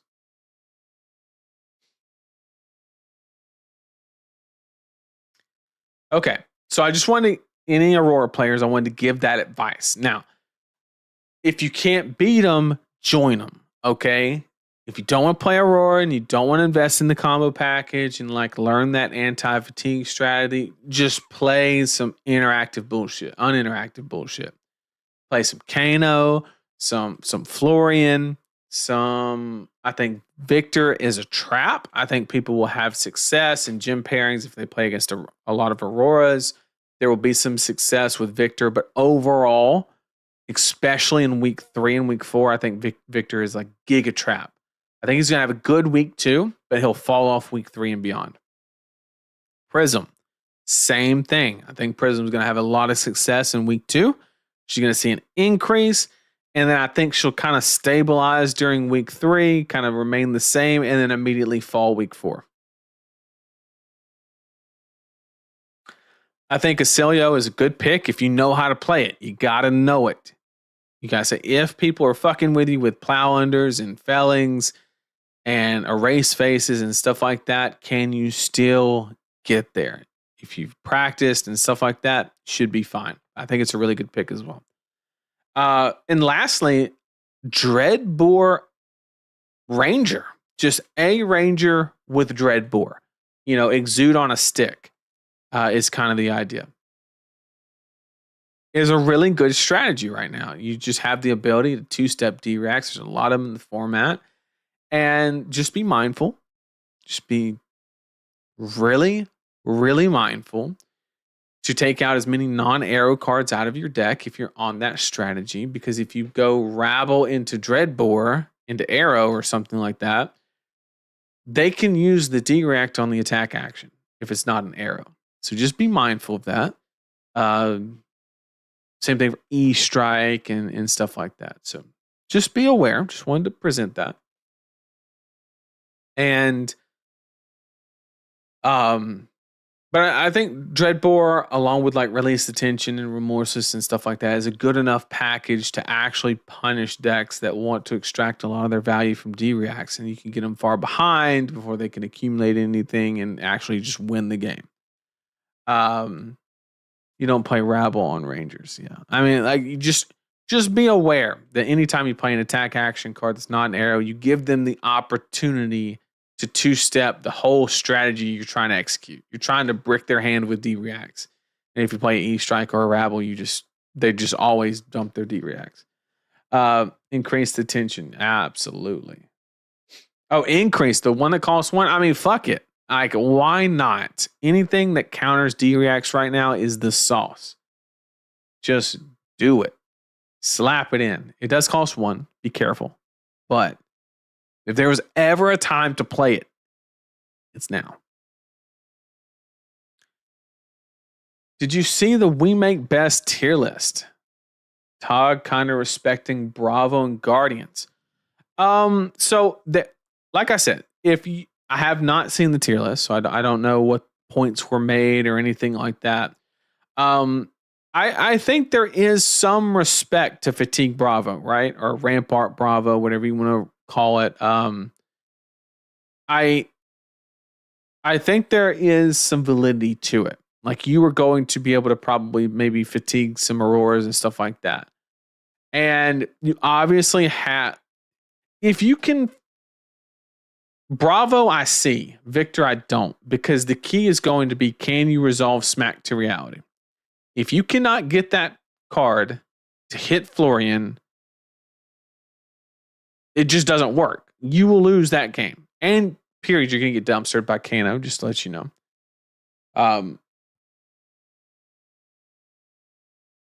Check the Card Guys Discord, play it on a stream. Oh, man. Matt just posted the Island Boy full can't. No shot. Y'all are about to get me banned from YouTube. I'm about to click on this shit and it's going to not be that. Who did it?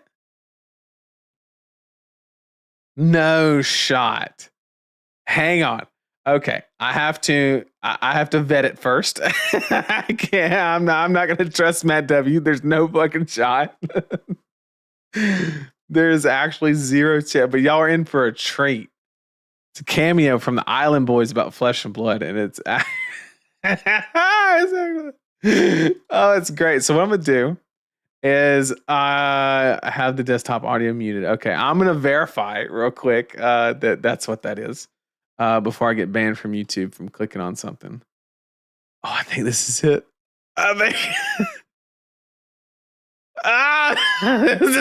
Matt, you are the GOAT. Oh, Matt W. Oh, that's too good. Okay. Everybody wins. Everybody wins. The Fab Historian. Holy shit. Context for the stream. Please do not go anywhere. You're about to laugh, okay? On a couple days ago, I posted in the Card Guys Discord, I said several years ago, someone in the Fab community took one for the team and paid for a cameo by the Island Boys about Flesh and Blood. If anybody has access to this precious piece of history, could you please send it to me? And Matt W. delivered. Okay? I mean, delivered. So I'm going to present it to you on the behalf. I could not have done this without Matt W. It just was not possible. So this is actually fantastic. Hang on, let me turn on the desktop audio, make sure everybody can hear it. Just let me know if we can't hear it. Flesh and blood and island boy. And we going to our fast, yo. We some island boys. And we always been like that. It's the name of game and a trading card game. Cause we be trying all day long, yeah. Flesh and blood, oh, they show a lot of love. They go down, they get money long. Cause we some ever fast boy.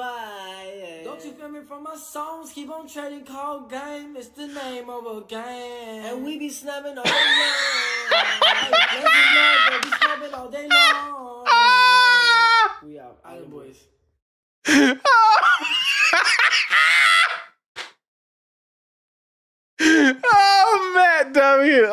my hero.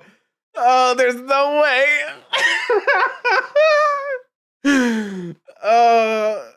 He said play long time. Oh no. I can't. Oh, I'm crying. I'm actually crying. Oh my God. Oh, the best part of that is somebody actually sent them $30 to do that. That isn't the best part. Oh. Actually, back then I think it was $50. So they paid $1 a second to have that happen. So everybody that's in chat, let's get let's show Matt W a little bit of appreciation for supply. What? No, dead ass. That was not AI. This was like 4 years ago before AI really took off. This was like, I remember this was back when Everfest just came out. I think was when this dropped. And I mean, I think I saw it on Facebook Marketplace. It was like somebody dropped it in one of the communities or whatever. And I mean, I started rolling. Rolling, bro. Oh my God, that was one more time. That was just hilarious.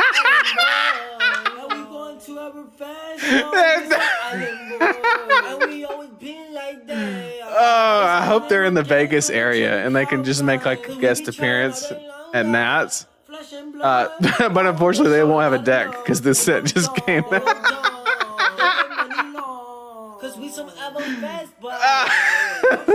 No. It's the name of a game. Name of a game. Flesh and blood, they be snapping all day long. Island boys. This is too good. If you want the link, it is in the Card Guys Discord. You have to go get it. It's in general chat. I'm sorry for that detour, but I'm just absolutely crying, bro. It's the name of a card game. Yeah, I'm crying, bro. Oh, that's too good. That is just actually fucking hilarious. Oh my God, that's too good. Oh man. Matt W, thank you. I needed that one. That was actually, that made the stream. I mean, you know, we were getting super serious and then we went Island Boys. Oh my God. Okay. So that's why we don't do drugs. No, I'm just kidding.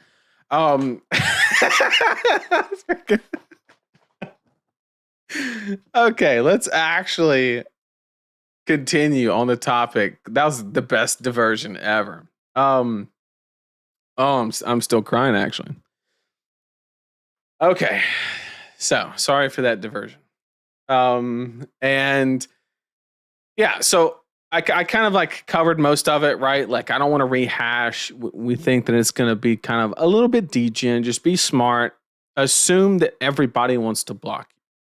Not everybody, but the decks that you know. And you know, have a plan. That's the most important thing.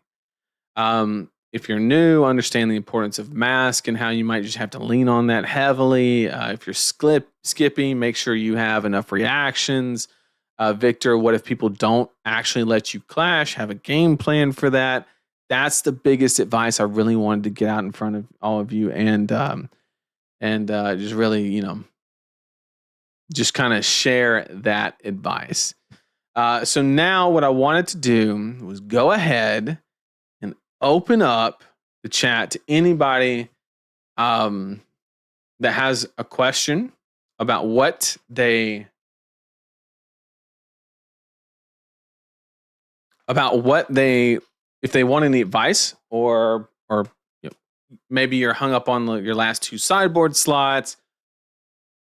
I'm going to take the next 20 or so minutes to answer any question that you have about your deck selection or your card selections and going to ProQuest. All that I ask is you provide, the more context you give me, the better advice I can give you. Okay? So, the more context, the better. Literally. So, I have access to these decks. This is what my meta looks like. This is what everybody loves fatigue. Everybody loves aggro, things like that. Just whatever information you can provide me, the better answer I can give you. Local meta, heavy on Scepter Florian. How to tackle, apart from putting in Flicker. Thinking about Aura Prism. I have Kano. If Aura Prism works, I think it's actually a pretty good idea. How do you go wide, though? Like, without Luminaris, like,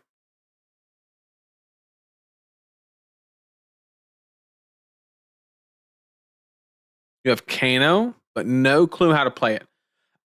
So Kano I wouldn't recommend unless you really know how to like use Scour to kind of, because they're gonna have Tiara. They're gonna stack Rune Chance and have Tiara and just ask you to be the better player. And if you're not the better player, you're gonna lose that game. So I would not recommend Kano unless you are practiced in leveraging Scour to remove those and things like that. So I think Prism's fine. I would practice the Aura Prism, because if you can't close it out via auras, you're gonna have to establish a loop. So whichever one you're better at, I would go that way.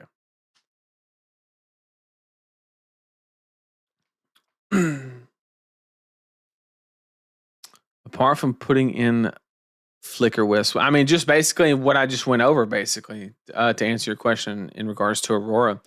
You have to go full in on the package, Crown and Dominion. You have to go Aether Iron Weave. You have to take out maybe CLV, Burn Up Shock, put in Sizzle, Exude, things like that to just make it more consistency, basically. Pretty sure I just play Verdance in the upcoming field, and I'm trying to figure out exactly how I want to build it. Any ideas? Some secret sauce to potentially swing Aurora? Unfortunately, Aurora is just a rough matchup. If I'm being completely honest, there's no way to sugarcoat it. Verdance's time to really stand out is going to be after Aurora leaves. Until then, no way to sugarcoat it. You're going to be susceptible to gym pairings, literally. Which is what it is. I play only Wizards. My best deck is Kano, but here in Brazil, people know how to play against and always load AB. Verdance or Acelia, which one should I bring and why? I know how to play both well.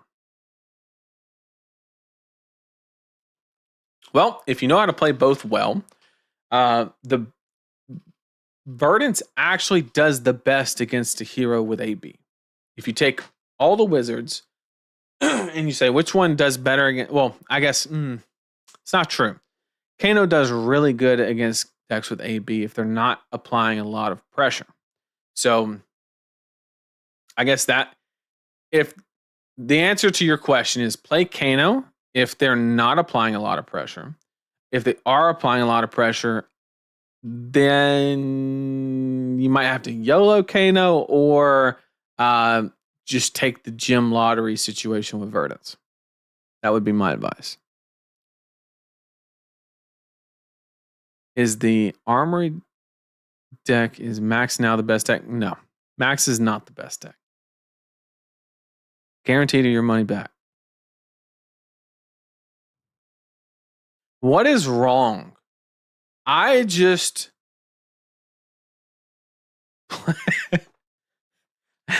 Actually, everything's right. I played an Island Boy video and we lost some people in the stream. That's what happened. Everything's correct. No, I'm sorry. My bad. I think if Verdant stands out, she can be teched against into oblivion. I agree. Poison the Well, things like that. So yeah, she's going to have a spot in the meta. The question is just kind of how the stuff lines up to people tech, things like that. Aurora, all Guardians, Florian, Prism, Slippy, Fang are well represented in my local meta. Now, based on that statement, are you saying you have access to every deck? You didn't give me what you have access to.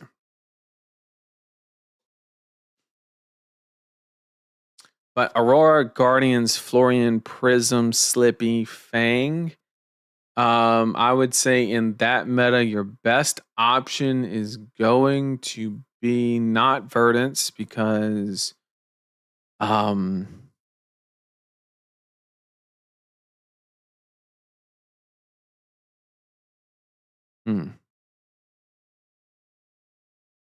not Verdance because of Prism.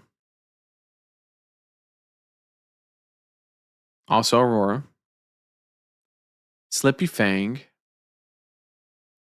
I would go Florian and then just risk the mirror match being absolute degeneracy. That's the angle I would take if you had access to everything. Do you think Max leaves C tier? If he does, it'd be barely. Vincent is the best deck. There is stacking potential with Vincent, but I'm going to adamantly disagree that it's the best deck. But yes, Vincent players can stack. And we're going to be able to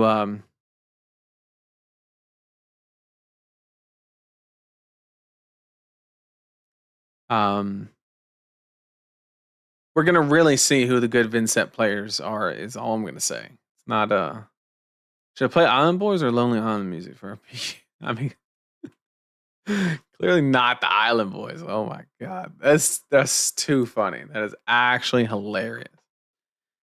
Do you think Aurora is now the default PQ deck unless you have a really good reason to play something else? No.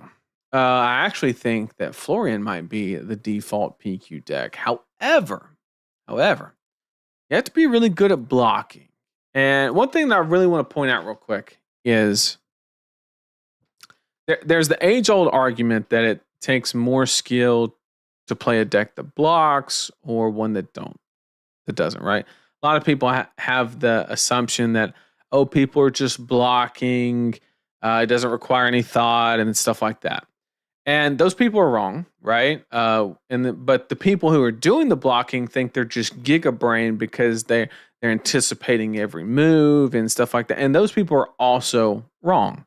The correct equation in that situation is playing a proactive plan requires depth knowledge, a deep understanding of what's going on, whereas reactive knowledge does not require deep knowledge for the most part. There are some situations, but requires a broad understanding, almost surface level in a lot of situations.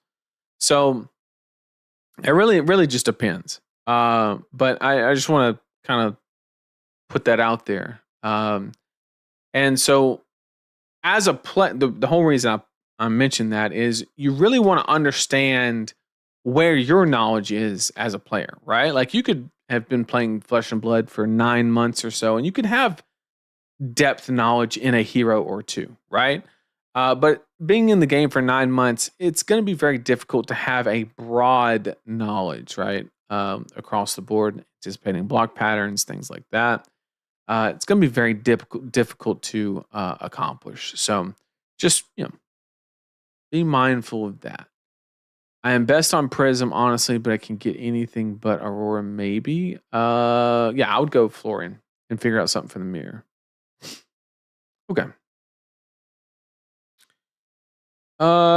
Is playing Dio sus? The answer to that question is yes. Yes, it is. I want to say it's not. I really do. I don't think Dio's bad.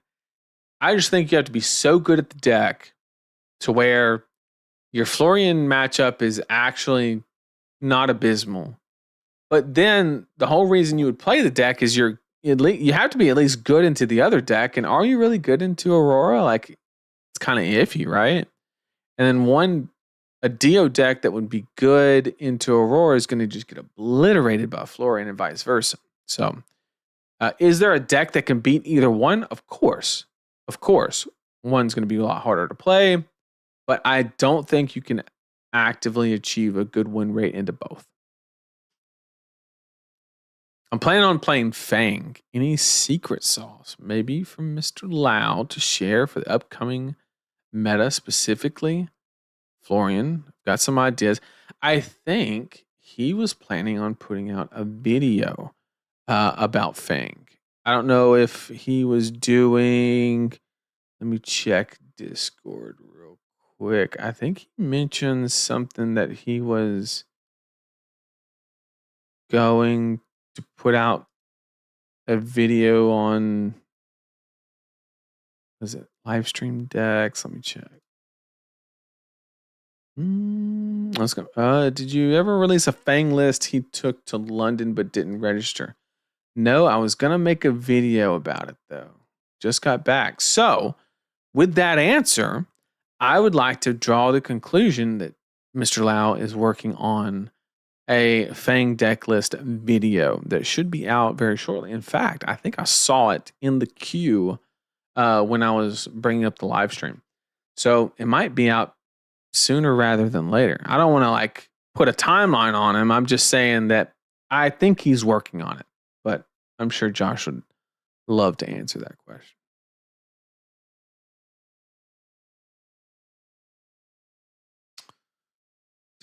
Okay, I've been working a lot lately and have not been able to go out to my local LGS for testing for PQ. I have Prism Vincent, would like to borrow some cards for Florian, or would have to borrow.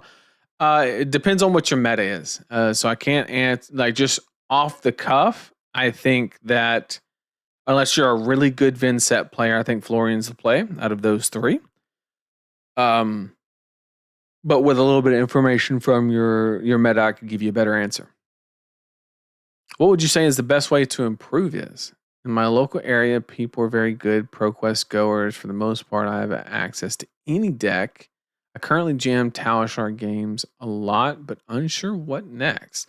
It's a great question. And it's a very difficult hurdle to overcome. And I always give the same answer, and that is networking. Which I don't want to say that as if it's this easy thing that everybody can do. Some people are, better at engaging with other people and things like that. Like, it's not the easiest thing on the planet to accomplish. But from a personal standpoint, the best gains I've ever made as a player were not my own discoveries. It was things that I learned from. I always use this example, but like I remember for the longest time I would like struggle into Icelander. I just couldn't do it, and like playing against it. And I mean, I bothered Mr. Smoke Ponkage about playing games, and we played a decent number of games, and he was a really good player on it. I just really wanted to understand. And it wasn't necessarily the volume of the games, but the quality. I mean, stopping mid-play saying, "Why are you doing this? Why are you doing that?" Right? And I returned the favor. Like, there was some stuff. He wanted some Briar games in a certain meta. He even wanted some like Hatchet Dory games and stuff like that. Like, as long as you can provide value to other people and they can provide value back, it is just such an advantage. And you don't have to be on a fucking team to do it. It's so overdone that you have to be on a team. Just play players. That person at the ProQuest that just always has your number.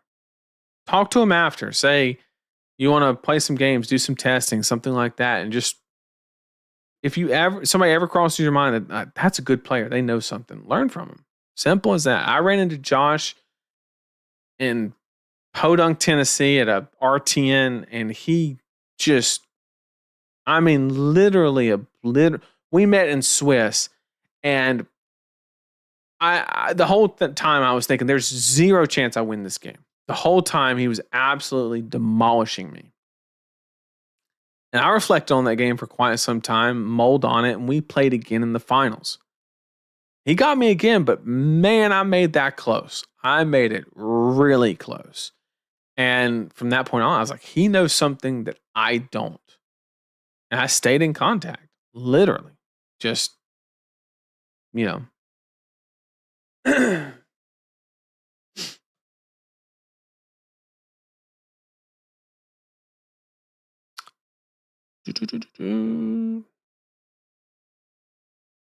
I know there will be 30% Prism, can I run Bolton unironically? I mean, I like where your thought process is going. Like, you are correct. Like, it's a good counter. The problem is I don't think 30% is high enough. That's the problem, because you're going to auto lose into a lot of shit. But I like where your thought process is. I have a lot of reps with Vin and Prism with a diver. Oh, you asked the question earlier. I've been working a lot lately. Been able to, yep, Prism, Vin, Florian. With a diverse meta, which would you recommend? I would say you're fine with. I would go, if you have a lot of Aurora, I would go Vincent if you're very comfortable in the play patterns. And if you have a lot more wizards like Kano or Verdance, stuff like that, I'd go lean more Prism.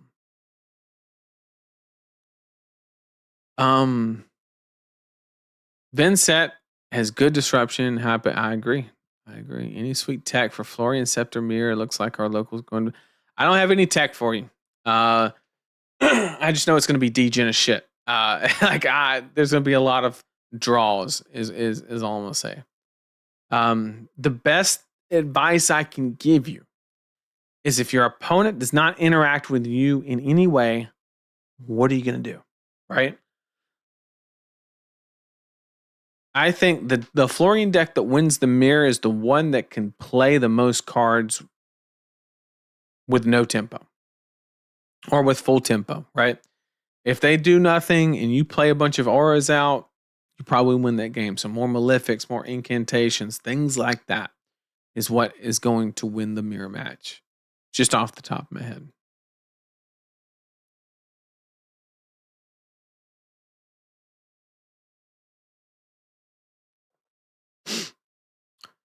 I dare say I'm really good at Dio. I mean, of course, boosting spin. I mean, of course. But I can just get fatigued by anyone.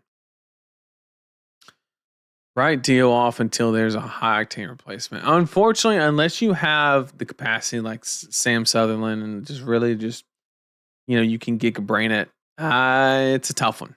It's tough.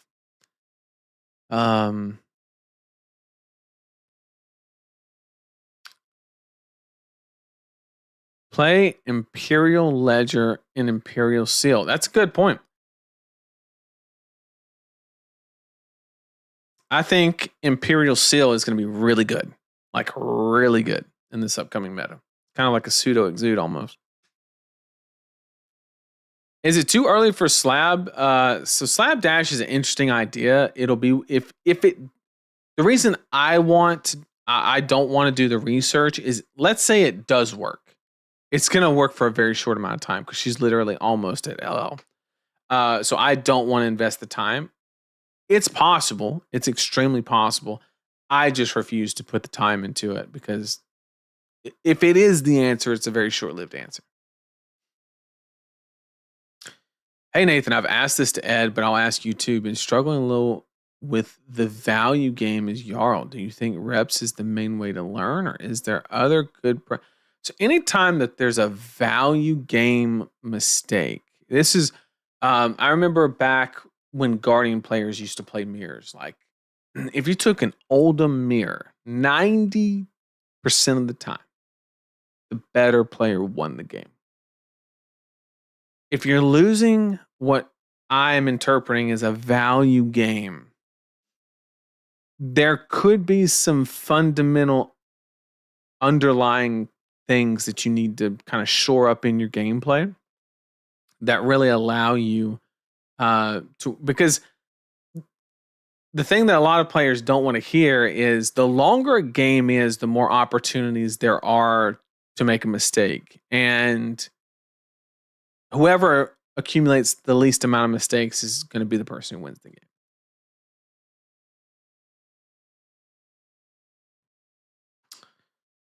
I will play the hero I know best and the deck I fully own. Enough said. I mean, that's kind of based, to be honest. You have to be on a team because it's so critical to feeling like a pro. Um, there's a lot of attention right now on being, they have the new team trackers and stuff like that. Like, there's a lot of attention on it, but I think that's from an actual learning perspective, of course it's valuable. I'd be crazy to say it's not, but I do think it's overblown a little bit. But having good teammates is nothing but a benefit.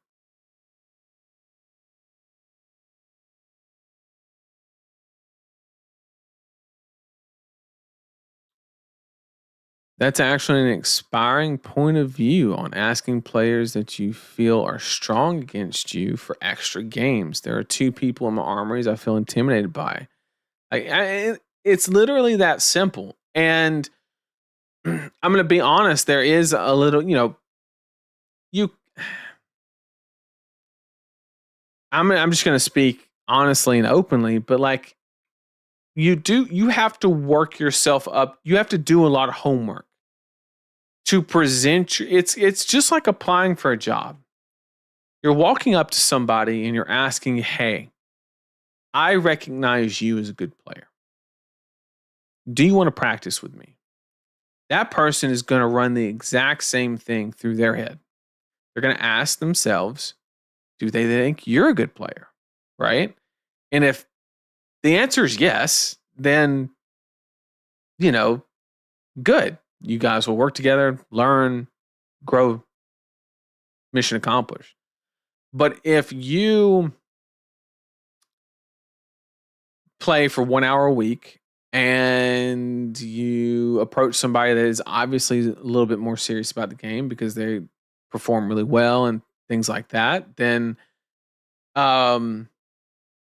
they might just completely ignore you, and justifiably so. No, I don't mean that in a negative way. I mean, like, literally, why? It's not their job to teach you the game. You gotta bring something. You gotta bring something. So always, present yourself in the best way. Be mindful of, don't do dumb shit. I mean, literally that simple. Play Burdens of the Past, Warmonger's Diplomacy. Diplomacy, not so much. Burdens, I want it to be a good card so bad, but the fact that they have to have one of the same name, it's so conditional, it costs you a card to play it. I don't know.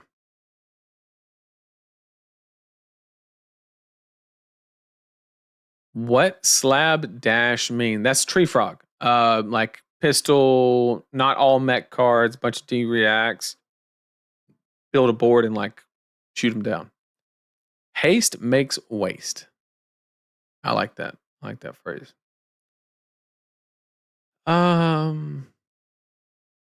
Yep, somebody else answered it as well.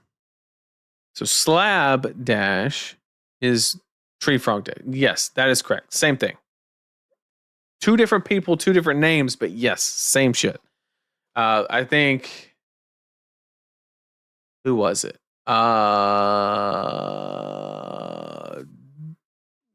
Jacobah, I think, coined the Tree Frog term at US Nats when Icelander won. Hamilton on Icelander won. And then it was World's Top 8 when people started using slapdash. I don't know who in World's Top 8 used the term slapdash, but that's when it started taking off.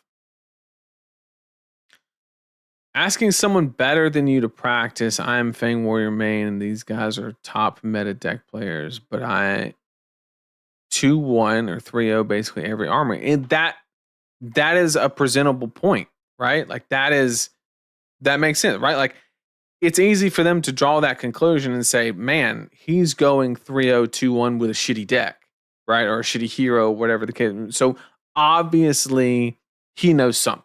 And maybe they maybe they have, there's an opportunity that they can learn from something. Fang really does feel like the ultimate warrior these days. I mean, it feels like the only one, to be honest, if I'm being 100% honest. So Somewhat viable. I would just, if you're gonna play Fang, I really suggest that you have in those matchups where you get a lot of value by blocking and playing some cards and blocking some cards, and you get a lot of dynamo value. Like, those are not the games you should evaluate Fang on. It's the ones where, like, play it into Decimator Warrior or Florian or something like that, and make sure you have a really good plan. Because I don't know. There is a strategy where you can pitch stack like a brimstone and stuff like that, but I don't know. I don't know. Burning 0 cost, pitch 3, block 3. No, I agree. It hits a lot of wickets. I'm just saying playing it. Like using a whole card to maybe get value. Like how many percentage of times are you going to, them not be able to play 1D react, right? So there's going to be X amount of times that, so we'll say like 2 out of 10 times, it doesn't impact them at all, right? And we'll say another 2 out of 10 times, they are not allowed to use 1D react in their hand, but they can very easily just move it into Arsenal and not lose value, right? So that means I'm just using random numbers that don't mean anything. But in that example, 40% of the time, you are burning a card out of your hand for absolutely 0 value.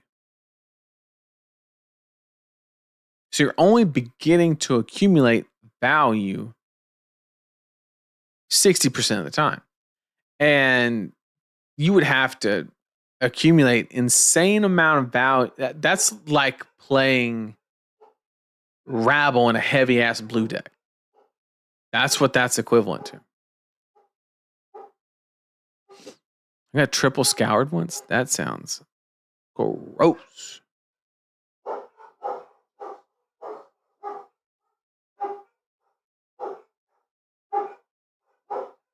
Dogs are going absolutely crazy. All right. Well, the questions are drying up, so we know what that means. And it's kind of late. I'm kind of tired. Against Florian, it's a really good matchup because they run 6 to 8 of the same defense. It very well could be. It would just require testing.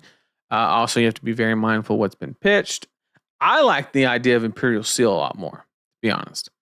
I really like that card right now. It means tier list time. It does not. That's not what that means. But I'll admit, I cannot wait for the next set release one.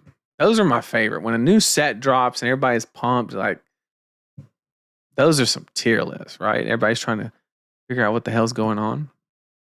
I can't wait. I plan on borrowing a deck. Should it be Aurora or new? Unless you have a lot of reps on new, I would say Aurora. But if you have a lot of reps on new, could be the play. Could be the play. Where's Kidder Fox to spread propaganda for Zuri? No telling. No telling. Yeah, Sail Brimstone pitch stack. I mean, it's solid. It's legit. I'm not gonna talk shit on it. I think it's a legit strategy. I think it's a very difficult one. I think it's one that you might not actually have time to get to. But I don't know. Thoughts on the Pirate Majestic that destroys the Arsenal? Unfortunately, I can't. I'm so bad at this. I should play into the hype of new sets. Like, from a content creator perspective, it's very advantageous that I do so. The problem is, logically, I don't have it in me. I would love to turn on the camera and say, look at these new cards. They're so busted. All this shit's so cool. I would love to do all of that. But at the same time, it's like none of it means anything without the context of the cards around it. Like, imagine evaluating Enigma without seeing her weapon. There's like no point. There's literally, they could show you every single card in MST except Enigma's weapon, and nobody could analyze that hero appropriately. Impossible. Like literally cannot. So, just want to say that I'm amazed that you are a meteorologist because I am one too, and it's not very common to find one around. Well, that's cool. Yes, I did it for 7 years. For 7 years, really enjoyed it. Just wanted to kind of change stuff up. Went into engineering and a little bit of data science as well. So, you know, but I loved it. I didn't run away from it. I enjoyed it. It was a very fun job. I really like the aspect that you could do everything right and still be wrong, which sounds very demeaning because it can be if you approach it in the wrong direction. But it was very rewarding in the fact that the more effort I put into it, I realized that I became right more often. And I don't know, it's very fulfilling. So I enjoyed it. Definitely didn't run away from the job, but I had to change it up a little bit. When is the Damien stream? I want Damien to stream really badly. I think that he has the potential to really take off. But he's going to have to put in some work. He's not going to be able to just put on the camera and play some Talishar games and it click. But if he studies like what people like being a content creator is very hard because there's two ways you can approach it. You can approach it in the this is content creation is my passion, things like that, and just kind of like do it because you're passionate about it. Or you could do it from an angle of either one, you're trying to like really take off and that's your ambition, or kind of my angle where my number one goal is when I turn on the camera, I want people to gain value from it. And I can't just play millions of Talishar games and accomplish that mission. I cannot do it. So that changes the dynamic because now I have to bring at least something to the stream every single time. And I'm not a superhuman. I can't just, turn on the camera and just have these. It takes some work. There's a lot of on the way to work, I'm brainstorming. I'm like, what about this? What about that? It's a lot of thought that goes into it. And I hope it shows. I hope it shows. But if Damien kind of does that same effort but takes a different angle, I think he's got the funny angle. He's funny as shit sometimes. Sometimes it's a little weaponized, but I mean, he gets a good chuckle every now and again. I feel like my locals will be 65% gravy, 25. Everybody's gonna try gravy. I guarantee it. Every single person, guarantee it. It's just a new class. It's new hype. Do not, when that set drops, do not interpret representation as power is all I'm going to say. Combo Aurora should run Imperial Seal and Imperial Ledger. What would the Ledger be for? I understand Seal. What card are you not letting them play? Are you saying you should not know that Felling of the Crown is busted without seeing the rest of the set? That's fair. Okay. Failing is just like Codex with a different skin. So the card would have to be so blatantly good and not involve any other aspect that you'd have to be able to evaluate it. If you had to ban a card, what would you ban? I'm going to play the deck that runs the banned card. If I had to ban a card, I would say Reaping Blade. I said it during my last stream. Not that it's overpowered. I just think it's, even as a Runeblade player, I'm telling you, I try to take the most non-biased approach I can. But literally, I don't think somebody should be able to show a weapon and it completely invalidate a strategy. Right? There are ways around it, but man, is it a bitch. Sorry, Florian.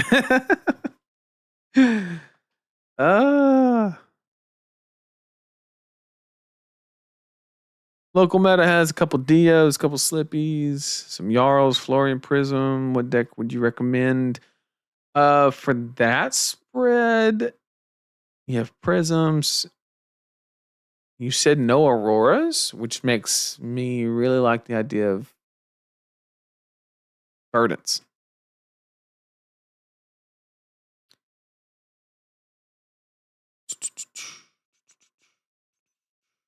CNC is looking like High Seas failing. It could be. Could be. All right. I literally just rambled for like 2.5 hours.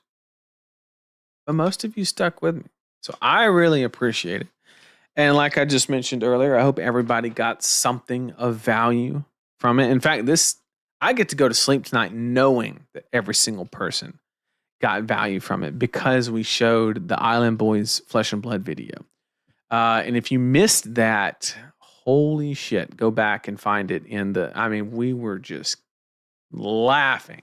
It was just hilarious. No, we don't ban Dreadbore because it wins against what we're trying to actively fight. We're trying to fight the good fight. So yes, you are drawing something that is the exact same, but I'm going to manipulate the situation and say no. But you are correct. You are correct. Oh man. Just a flesh and blood trying to make.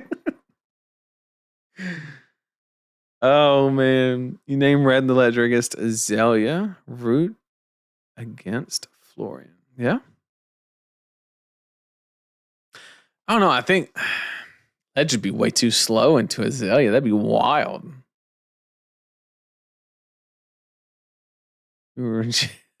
Exactly. All right. I hope everybody has an amazing night. If you're playing at any ProQuest this weekend, I wish you the absolute best of luck. And swing by on Wednesday and let me know how it went. I'm very curious, and I hope everybody does well and, more importantly, has an amazing time at those events. ProQuest, RTN season are my absolute favorite. You just get to see all the locals, the semi-locals, all of those. It's just an absolute blast. My favorite time. I just absolutely enjoy it. But I really, really do appreciate everybody joining me. It means the world, and I will hopefully see everybody next Wednesday. Take care. Have a good night.